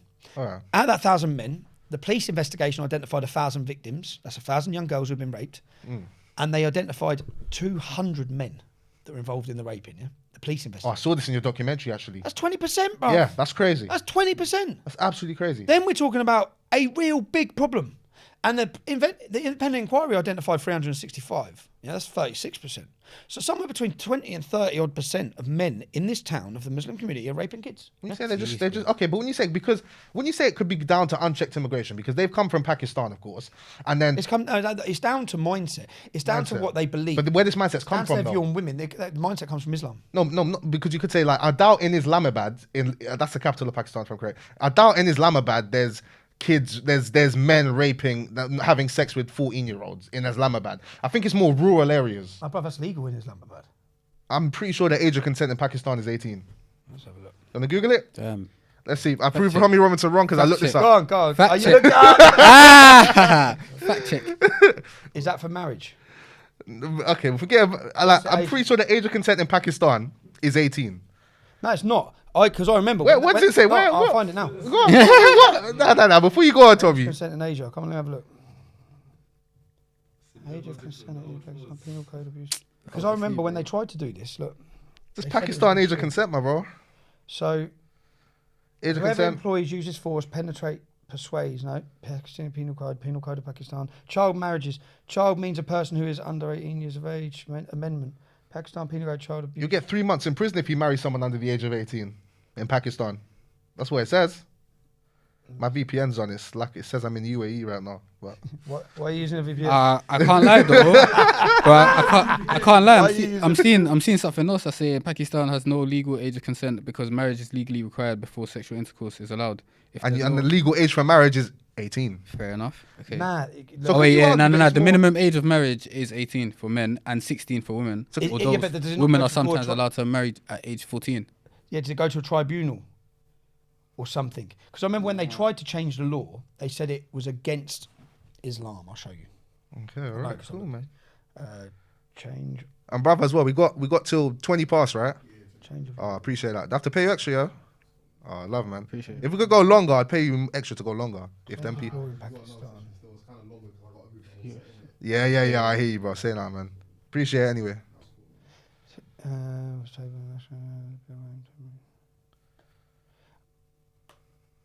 I thought you know this off the top of your head. Child marriage in Pakistan. No, I remember when they tried to do it, they said it was against Sharia. There was a big outcry in Pakistan because they tried to up the age. And when they tried to up the age, they said that goes against Sharia teachings. Despite minor setback, there is progress on child marriage. Adopted a new law banning child marriage, introducing stricter. Say like the new court in Pakistan has ruled that men can marry underage girls after they experience their first men. Okay, so here you go. Pakistan law allows men to marry girls after their first period. The ruling comes in direct violation of the Child Marriages Restraint Act.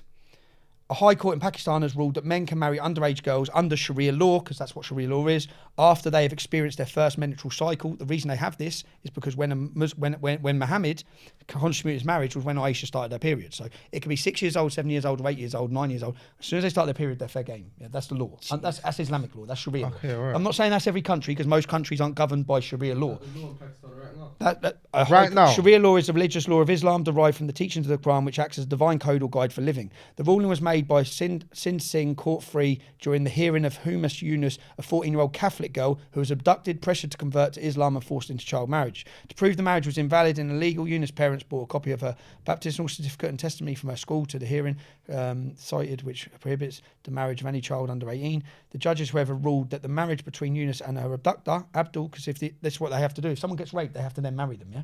Okay. Under Sharia law. So if they rape a girl, then she has to marry him. Jeez. That's fucked up. Well, it's Islam, but after the High Court's devastating Okay, listen. Yeah. But what I'm saying is, it's like Saudi Arabia. Saudi Arabia now has a new king, and he's pretty progressive. He's letting women drive in Saudi, yeah, Yeah. because they never used to be able to. He is actually changing, but that's not down to Islam, because Islam the reasons that, and he's actually up the age as well of consent in Saudi Arabia, but he's pretty cool. This new prince, he wants Saudi Arabia to become a tourist destination as well. Yeah. He wants to do what Dubai's done. I've seen. I wanted to go Saudi, but the visa, I was like, fuck that. Like, I'm not getting a visa to go. Yeah, I ain't going to Saudi. My head won't come back. No, it won't. For blasphemy, because you're not even in. It's like you can't insult the Prophet Muhammad. You're not allowed to. Punishable by death. You still went to Dubai though. You somehow made it back there 3 times. I went to Dubai. I haven't been. Tate was telling me to come, but I haven't been. I haven't been since. Wait, Tate still talks to you after you, what you say about Islam and how he's converted to Islam. That's an interesting question, you know. I'm surprised. I thought he would have, because I think personally, I know you guys are friends, but I think you know Paul Joseph Watson, right? Yep. Yeah, I fuck with him as well. But I watched his interview with Tate, and Tate was saying very derogatory things about Islam way back. So I feel like he's converted to Islam as a power move because he sees that Islam is clearly taking over Europe and clearly is taking over. Yeah, and to get that behind him. I wish I thought that. I think that I spoke to Tate a lot. Well, I messaged him once he converted, saying, "Bruv, man, what's going on?" He was fuming. Let me. Convert. This is it. Convert. Admit you were wrong, bruv. Join the brotherhood. Teach the importance of Islam to resist the LGBT bullshit. Be rich as fuck with 4 wives in burqas and drive a Lambo, inshallah. Free top G, man. Tate, man. Yeah. Free top G. Did he get Freedies in court today, no? Oh, I don't even know. That's your guy. You call him, bro. There by my son, so my Call son him. follows Get him on it. Yeah. FaceTime. I ain't had a negative point in 2 weeks. Sure. Man, what's happening to him is fucked up, bro. But I think what happened to you is probably worse, man. How they No, froze your bank accounts. You still can't have a bank. Froze. Do you see what they're doing now with him, which I believe is that you see if they can, Proceeds to Crime Act. So I do. If they can state, they done me on that. You as well. I had to pay him 125 grand. Like what the fuck? It's for a nothing. joke thing. Yeah? It's a joke thing. Financial terrorism. But if they can say Literally. that his original money, which is why they're going on this organised crime thing, yeah?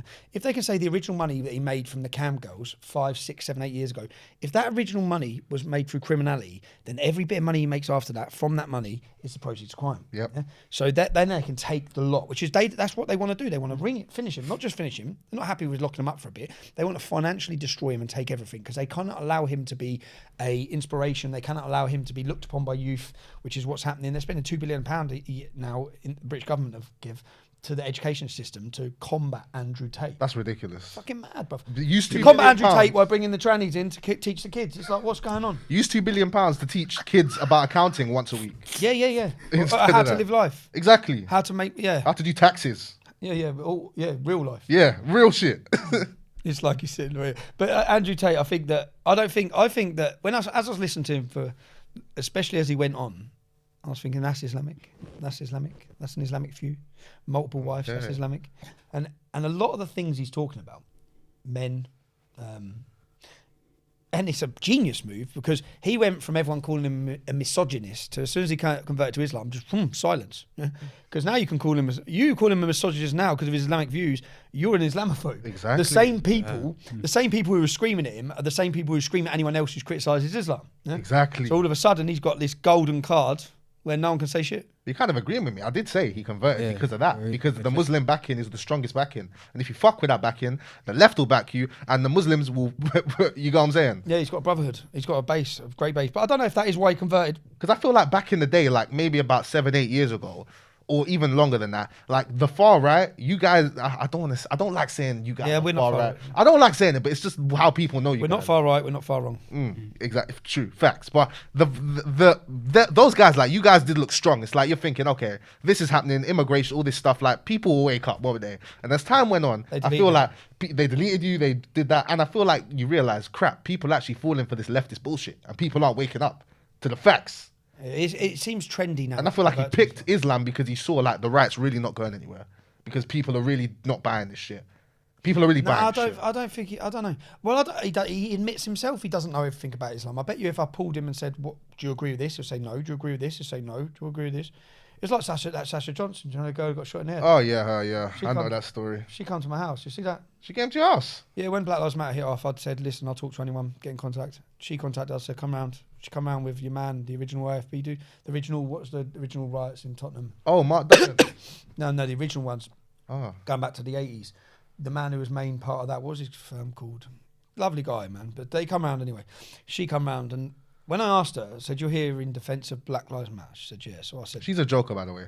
"Yeah, well, unfortunately, she's in a bad way now. She got shot in the head, yeah." I mean, I'm sorry, but Yeah, no, she's wrong in her views. yeah, her views. I her totally views. agree. Yeah. Shit. No. In fact, she was actually very passionate, yeah, but being used. So when she come to my house, being used exactly the same, well, being used by some liberal, university-educated white scumbag, yeah, because her handler rang me. So when she come to my house, I had my mate with me, a black lad, and he started saying, "You're wrong. You're wrong on the. Where are you getting? Where's your statistics on this? You believe this, but we believe she's full of emotion." He goes, "You're just a Marxist. You're full of emotion. You're full of this." Yeah. He goes, "You've got no facts. You've got nothing to back up your They'd argument." never sit down and talk to you like this, could Yeah, they? she called him. I'm not even going to say it because it'll be cut and edited. She called him a CO. She called him a coon. Coon, She yeah. shouted, "You're this. You're that." Yeah. And then later that night, I got a phone call from some posh woman saying, "Oh hi, Sasha was at your house today." I said, "Yeah." I said, "Who are you?" She goes, "Oh, I'm a friend." I'm thinking, "You ain't no friend. She's like a young girl from a council estate." I said, "How are you a friend? What are you like?" So I said, "You're a fucking handler. You're controlling her. Yeah, you're pushing her. You're using her. You're using her." So I think Sasha was unfortunate. I think she was a victim. She was very passionate. She was actually quite smart.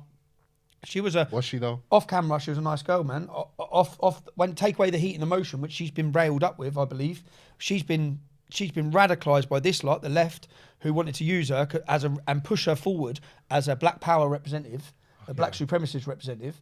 Which, when I was talking to her, she didn't agree with a lot of that. She was at the house for a while. There was a few of them. She was cool. Other than screaming about the shit that this lot, I believe she's been used. I feel like she might have agreed with you because you do have a way with words. Because we've gone to all this without you answering my initial question. What would you do? What would you do if you were prime minister?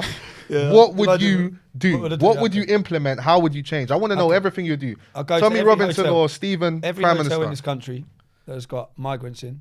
So that's the first thing. You wouldn't affect. First thing You wouldn't even First help thing- people who can't heat their homes. No, the first thing I do is they're off. Like, So you wouldn't heat people's homes first. I'll stop the war in Ukraine. You can heat their homes.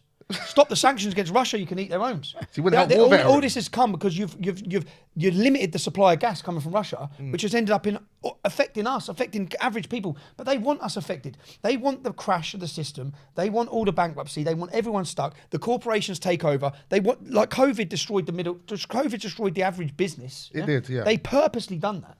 All of this is coordinated, man. So I'd stop the war in Ukraine. Okay, cool. I'd round up, So we're going in chronological order. stop the war in Ukraine. Okay, cool. Stop war in Do you know Ukraine. how much they've given? What they give so far? £3 billion?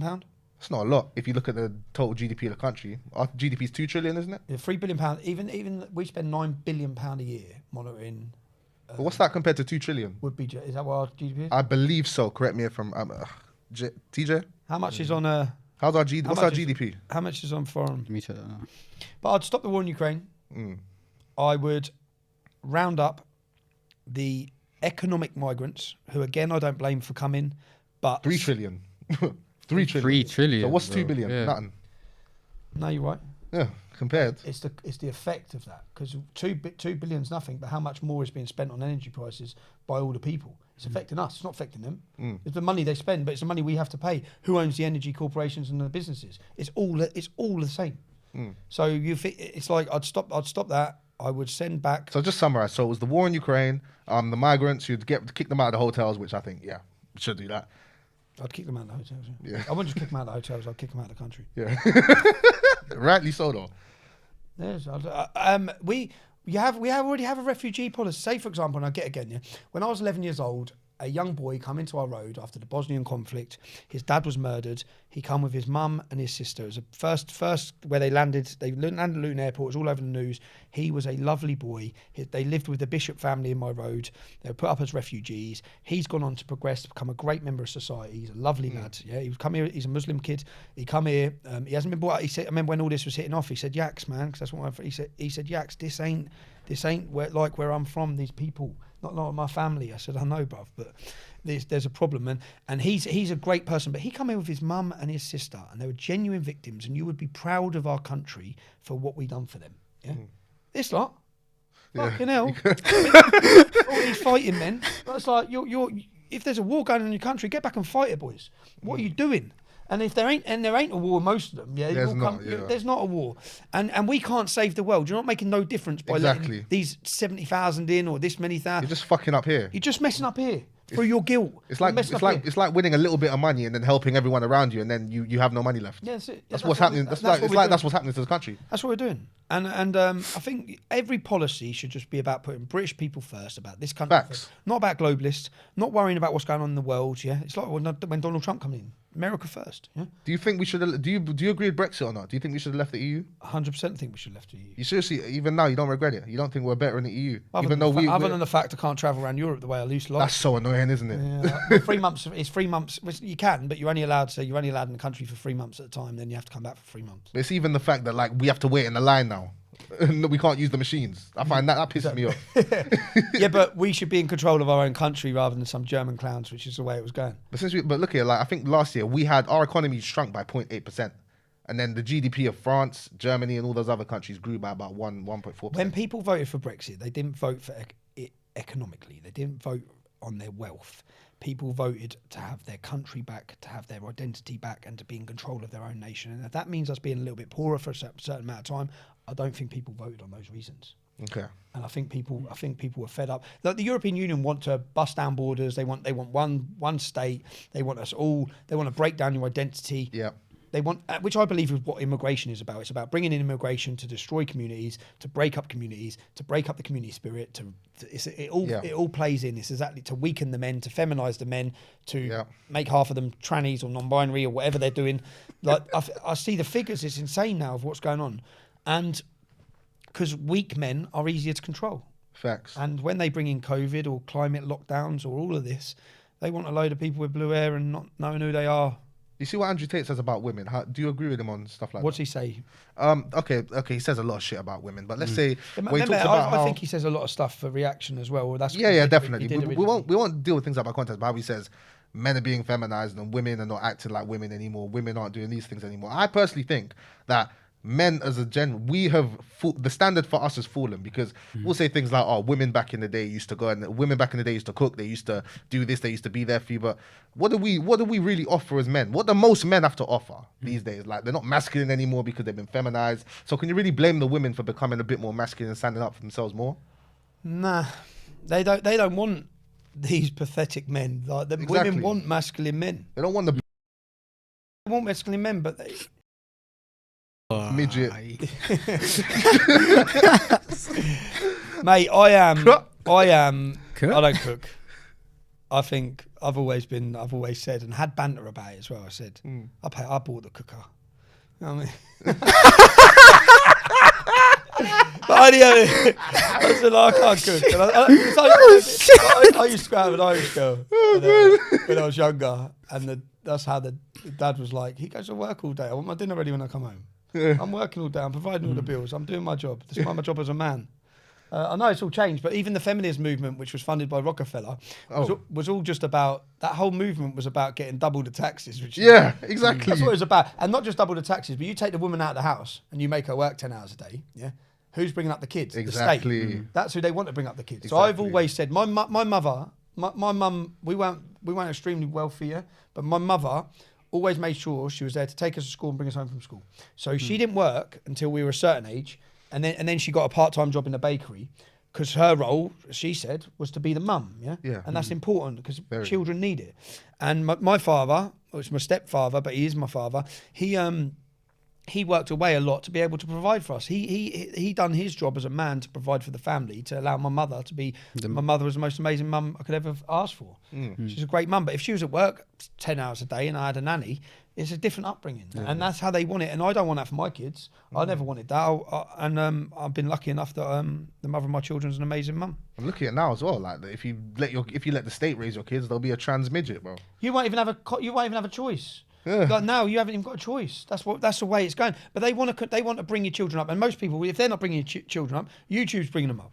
Yeah. Without the influence, even like father figures, like the most important thing is a family unit. Facts. And that's what they're trying to break. Facts. And the most important thing is a family unit. I look at all my friends, whether it be white or black. Yeah, the kids that had a dad have all gone on to be pretty successful with good jobs. Pretty much. Kids that didn't have a dad. Always broken. I've always gone into criminality. always have issues. They're always when you see people who are acting wrong and have issues, they don't have a dad. Or they didn't have, not even necessarily have a dad, because my dad was there, but he wasn't around a lot. But I had a lot of strong male influences in my family. One of my uncles is in the MBE, funny enough. So I have loads of, so I think male influence is one thing that's important as well. 100%. You have to have 100%, strong male if you don't have figures. the strong male influence, then you look up to the gangs, or you look up to the local lad on the estate making the money, and then you're influenced by that. Yeah, that's it, and that's what's happening. And so that's why the importance of dads, and that's why even on the sense of racism, and you look at criminality figures, and you look at all these, it's all from broken homes. And I know when you look at London, so when I look at London and the black community, I don't think it would matter if it was a white community. It's just the black community, unfortunately, have a higher percentage of fatherless homes. So there's a high percentage of criminality. There's a high percentage of these, and people blame on lots of different things. I blame black men ourselves, you know. Like there was a point in time where I was blaming black. I don't know if you had a Kevin Samuels. No. Oh, there was a point in time I was blaming black women, but then looking at it more, I'm like, Jesus, like black men, we're actually failing as a whole. Like, there's not many good black men, bro. If you really think about it, majority of us in gangs and this, that. There's not many good black men, bro. So I genuinely blame the black men. A lot of the fathers who left, even the fathers who impregnated women who they knew they didn't want to stay around with. It's on them as well. It's on them to an extent. Yeah, The women were think more it's innocent back then. I think it's on everyone to have a responsibility for your child. So 100% whether as that be well. black or white, because I think the figures match if you're white and you don't have a father. Yeah, the figures match for Do they? criminal. Okay. It's to do with broken homes. It's to do with not having a father figure. Facts. That's a lot of it. So, and when you look at the figures, it's insane. The amount that end up as even sexual abuse, all the different sorts of violence. When you haven't got a dad, your proportion or your chances not going to. That's what pisses me off about when I look at America or even in this country. When I look at the 60s, in the 60s, it was 80% of black kids had a dad. Now it's 20%. The same people, the same people who've done that. The same people who've done that are the same people behind all this shit, bruv. All of it. And to play devil's advocate, let me give you the straw man argument. People might say, what was I going to say? But the straw man argument for that was, oh shit, I lost my train of thought. Fuck. TJ, save me. I don't know where you're going with that, I bro. lost my train of thought. Fuck. That's the first time that's happened this time. Jesus. Edit this bit out, yeah? It happens. TJ, go on. But man, I've got a question for you, still. Can I ask some question? You're not in this podcast, bro. Yeah, go on. I'm Muslim, innit? Yeah. Look, you said you have Muslim friends, innit? Yep. And I don't know if they're close to you. What do they Think about it. Yeah. What do they think about your thoughts? So- How do they react to it? Yeah, Do they take it personally? Do they take it? How do they? they also, I walk through Luton, and many of the Muslims or the gang lads, all the main faces, still shake my hand. They knew me before this, so they knew me growing up. So I have many of them. Where was I? So I had a friend. I wrote about him in my book. I was at a boxing event just recently with my son, and I looked, and there was a load of Pakistanis, big group of them. I see them all looking over, and I was thinking, not when I'm with my son, lads. Yeah. Yeah, man. And a young boy come over. He's about young kid, 15, 16. He said, Tommy, and I thought they've sent the kid over to say something. Yeah. I said, yeah. He goes, I want to thank you for what you said about my uncle. I said, your uncle? Oh. I said, your uncle? He goes, yeah, my Uncle Imran.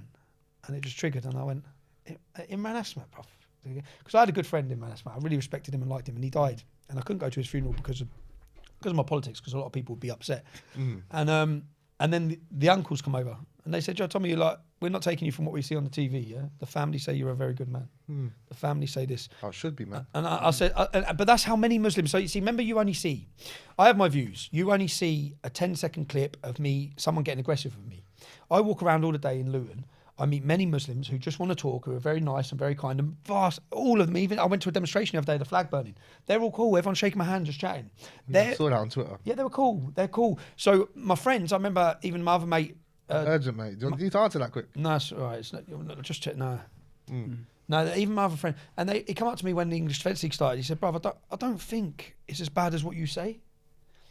I said, "Do you know all the verses? Do you know what it teaches? Do you know Muhammad's life?" He said, "No, not really, bruv." I said, "Okay." The majority don't. Like, if I asked you about if you ask any Christian, recite the Bible, can you? No. Okay, so then Name everything he done in his life. Can you? No. Yeah. Most Muslims can't. Yeah.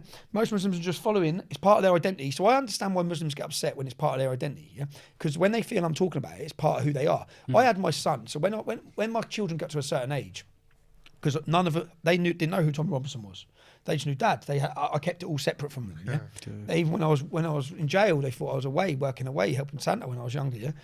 And that's not funny at all. I Yeah, know. it's not, I come home with bust eyes, and it was off a a reindeer. I need to show you the video of him seeing his family. It's actually, like, I nearly cried. Oh, it's horrible, man. But then, so my sons, so when they got to a certain age, when they're going to the middle school at our age, when they get to about 10, 9 or something, I had to tell them. And I said to my son to explain it. I said, son, you know Sully? That's one of my mates. His mum. So I had a St George's Day. I moved out to a village, yeah? And I'm from Luton. So I knocked on, there's 14 houses there in a row. I said, I'm having a St George's Day event. I'm getting the bouncy castles. Everyone want to come. If we all pay this, and a big barbecue and get it all. So everyone's like, yeah, cool. And then I've organised it. And then I said, I've got a few friends coming. As all the cars start putting up, the neighbour's like, bruv, and he's nudging me. He goes, who's this lot? I said, that's all my mates, bruv. He goes, well, none of them are white. I said, yeah, that's all my mates. And he's so shocked because he's just going off what most people go off, yeah? And Sully's mum's sitting there. She's Kenyan. She's hijabbed up. And she's on her phone. She must be talking to her friend. She goes, you ain't going to believe where I am. And her mate must say, what? She goes, I'm at Tommy Robinson's English Defence. I'm at Tommy Robinson's St George's Day event. And they're all laughing and we're all laughing, yeah? But with Sully, I explained it to my son. I said, son, you know Sully, yeah? He said, yeah. I said, you know I love him. You know the trust I've got with him. I said, he's my mate. He's loyal. I'm loyal to him. I said, yeah. I said, okay, so he's Muslim. I said, I talk a lot about Islam. I really don't like Islam, but I love him. Yeah? Do you understand that, son? Do you understand that? Because you can have a view on a religion without hating the people that follow it. So it's about inciting it, though, man. Yeah, but I don't incite it, bro. Can you agree that your views do incite the hatred and violence, bro? Because they do, man. No, I'd say the views of Islam incite hatred and violence. So how do yours not as well? Because I'm just speaking about it. And I'm telling the truth about it. I think if we want to all just pretend Islam's a religion of peace and just carry on until there's total conflict, it's like, and when we look at the figures, it's like with the immigration figures, with the demographics of birth rate, 5.6 children on average Muslims are having, the demographical change. In Luton, 2013, they've done the projected growth forecast by 2030. The white community, black community were going to increase by 1.2 to 1.3%. The Bangladeshi and Pakistani community were increasing by 70 to 77%. How do you define peace, though? How what? How do you define peace then? Because you say it's not religion of peace. How do you define peace? Because Dubai's pretty peaceful to me. Saudi Arabia seems peaceful to me. But you're going on about countries. So Jesus was. But they're states. They're Islamic states. Not governed by Sharia. Was Jesus peaceful? How many people did Jesus kill?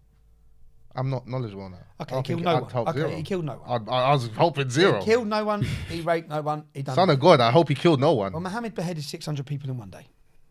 Okay, do we understand? If we go through Muhammad tortured a man called Kanana. He tortured him. He burned him. He took his gold, and then this Jewish tribe surrendered. He beheaded 600 of them, and that night he married the leader of the Jewish tribe's wife, Sophia, and he consummated that marriage, which means he raped her after killing her husband that night. Yeah, that is a problem. If you believe this is a moral compass for the world to live off, no wonder we've got so many problems and we've got so much terrorism, we've got so much violence. And these are facts, not from me. This is from Islamic scripture. Yeah, this is read the biography of Muhammad by Ibn Ishaq. These are facts which shouldn't be hidden. We shouldn't be convincing people that this is a great morality. Yeah, because it's not. There's so much immorality within the teachings. That doesn't mean that every Muslim is immoral. It doesn't mean that. Can you say it's a problem of interpretation? Because because you've got the radicals and you've got people who follow Islam who do not want to fuck 6-year-olds. Yes, so the radicals are the one who's follow it to the word. But there's radical, yeah, exactly, and there'll be radical Catholics if they follow the Bible to the word. Yeah, how many of them are doing that?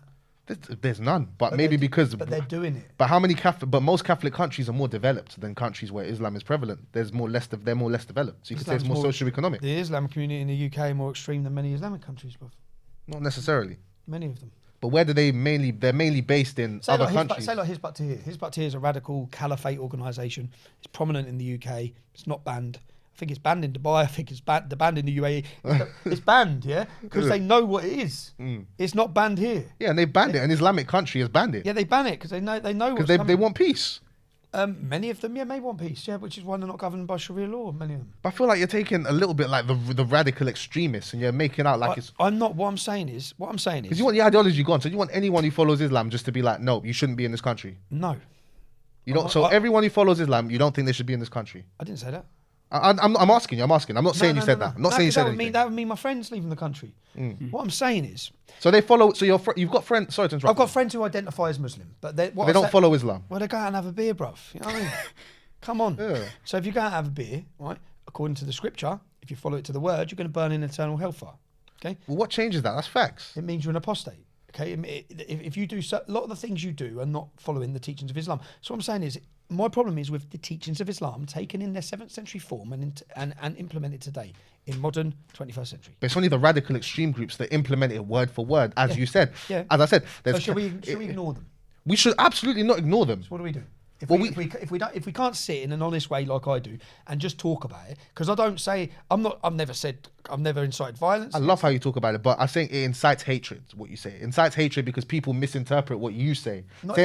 Same way they're misinterpreting what Islam's teaching. I believe Not if they're listening. I think that given a real platform and given the right opportunity, I think many Muslims would say. For example, I've done this podcast. With 4 black lads the other day. Yeah. Okay. One of them tells me on the way out, he goes, "Yeah, bruv, I converted as well, but I've left." He goes, "But you can't say you've left because you're in trouble if you leave." Okay. Apostasy rules, yeah? It's like I met loads of Muslims there's many Muslims who don't believe in Islam, but because their families are Muslim, because they're born Muslim, they don't want to upset their mums and dads.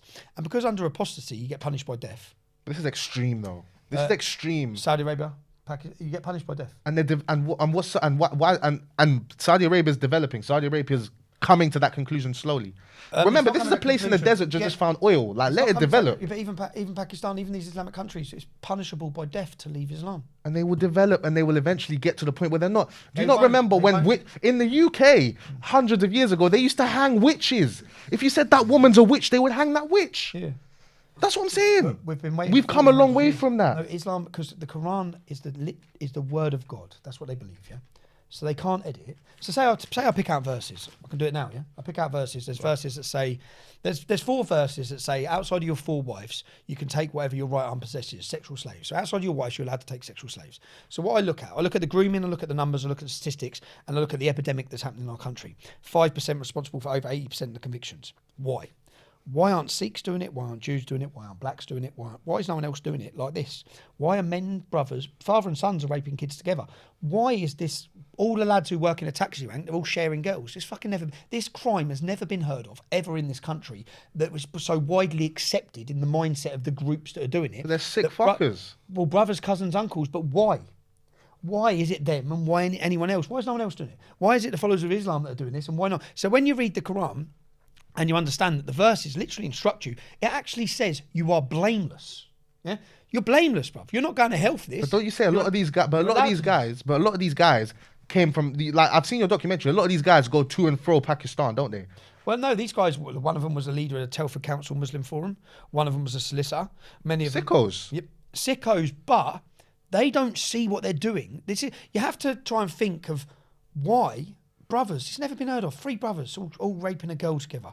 And then taxi ranks and chicken shops where you say, look, there was one girl. One man you could understand. So my contempt charge in Canterbury, I found out that there was a girl, she was drunk, she went into a kebab shop and she was lost, 15 years old. They took her upstairs, 6 of them, yeah? They all raped her.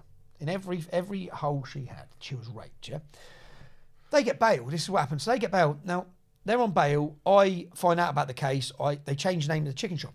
They just set up a new business, change the name. So I go down, I look at the chicken shop, I go walk in and I go to the shop next door and I ask the shop next door, have kids been in this chicken shop? You know, after school, the kids come in the shop. And she said, yeah. I thought, the fuck, man? These men have already raped one kid. Why are they still running a chicken shop with contact with kids? So I went to the court the next day, waiting outside. And then I was standing on the steps and I'd done a little live stream saying, listen, this is what's going on. The men are on court. I need to show you who they are. So everyone in this town knows who these men are. But went home next morning, 5 o'clock, boom, my door went in. I got arrested for contempt of court because I filmed on the court premises. Oh, okay. Now when I got arrested, but that case there, not one of those men in that shop stopped the other men. All 5 or 6 of them. So we say sickos. What are the odds of getting one business where every man thinks the same? Yeah? Okay, but do you think... Okay. This is in all the chicken shops where it's going on, all the taxi ranks. Not one person ever reported the criminality of the grooming gangs. There's never been reported by a Muslim in the UK. So all these gangs are going on, 20% of them are raping them. They all know what's going on. They're bringing it in the Oxford case. In the Oxford case, they got a hot iron rod where they heated it up. It had the letter M. And they scolded the 12-year-old girl's bum because she's the property of Mohammed. They got another girl and they took her tongue and they nailed it to the table, bruv. They're saying they should be sentenced to death, in my opinion. Well, they're not, but the comments are kafar. Do you know where the house was for raping them? Straight opposite the mosque. They used to go in the mosque, walk straight out of the mosque and go in the house and all have turns in raping this kid. Now, Where the fuck would you ever hear that coming out of a church? Where would you ever hear of this? Where would you ever hear of all these men? You say you're 3 lads here, there's 3 of you. One of you said I've got an 11-year-old girl. You 2 are going to kick fuck out of him. Yeah? That's not happening. Why not? Well, in the church, you have the priest, the leader of the mass, will be fucking a 4-year-old. But what I mean is he ain't telling anyone he's doing it. If he tells everyone he's doing it, he's getting hurt. Yeah. That's very true, though. Teaching that in a mosque. No, they're not teaching it. Have you ever been to a mosque? I have, yeah. I have. How did you find it? I've done Got not a lot a of time for it. I got a documentary called When Tommy Met Mo. And I went to the mosque, and it's just like, I went to the mosque, and I get it. The last thing they're doing is, the mosque is like more of a command and control centre for community as well. So I'm not saying they're teaching it in the mosque. What I'm saying is these crimes are going on, and this mindset that this is acceptable, they blame the girls. Each one of the court cases, they're blaming the girls. Each one of the court cases, they've got support. They've got support. Imagine your mate's up on trial for nonsense. You're not going to support him, But are you? here's the thing. This, again, the solution to the problem. If the UK had guns, this shit wouldn't fucking fly. The dads would go and massacre these motherfuckers. If the UK had guns, I'd have shot a lot of people by now. And you know what? Respect. Because if I've said this as well, let me say it quickly, yeah? I'm Grenadian, okay? If I was in Grenada and a bunch of white people, okay, came to Grenada, we gave them a better life and all this, and I heard they were raping young Grenadian girls, I'd want blood. I'll be honest, I want blood as well. Imagine in Morocco, that happened in Morocco, you man would want blood. In Congo, you'd want blood, wouldn't you? We've had this conversation already. So that's why I completely understand the anger. I'm saying I've shot a lot of people in the sectors. I've had the police knock on the door. Yeah? I've had upwards probably nearly of 10 or a dozen Osman warnings by the police. Intelligence of threats to life. Six men were sentenced to 25, 30 years. They were on the way to kill us. Jesus. So they fucking they got Oh, there, I heard about they that, got there yeah. 2 hours late. So there's a video of them walking through the car park. Everyone was in the car park 2 hours earlier, and they get there late. Yeah, they walk through the car park and then they drive home, get pulled over, no insurance. In the boot they got suicide vests, they've got guns, they've got everything. said But what I mean is, I've had the police knock on the door and give my wife intelligence that she's going to get done with an acid attack, and then when they actually give you the this, fuck? when they give you this, they actually say you are not allowed to arm yourself with any weapon. You're not allowed to take measures to protect yourself with arm. It's like, come on, man. They're setting you up, man. Yeah. But you're not allowed to. It's bullshit. Yeah, you're not allowed to. I know. I made a film. I've made a film which I'm not allowed to show anyone. I get 2 years in jail for shot. I'll send you it. Yeah. Okay. I know. He's not gonna send it. That's 2 I'll years. send you it. I'll cut that out. I get 2 years in jail. Cut it out. I get 2 years in jail for show this film. And what the police done, and this is where it's all coordinated. Shall I cut this out the podcast as well? This No, whole it bit? can go in. This can go in. What should I tell me what to cut out so you don't go get I 2 don't years care. in jail? Yeah, no, because it's if I show the film. Yeah. So if the film goes public, I get 2 years in jail. They've made that very clear. Now on the film, So what if someone else made it public? it's worded very carefully that any agent of me, anyone comes through me, it's worded very carefully that they'll fuck me either way. So I can't. Okay. So you can't put it out. But in this film, basically, I'm in Latvia. Am I? Where am I? I'm somewhere in Europe. I'm away. They know I'm away.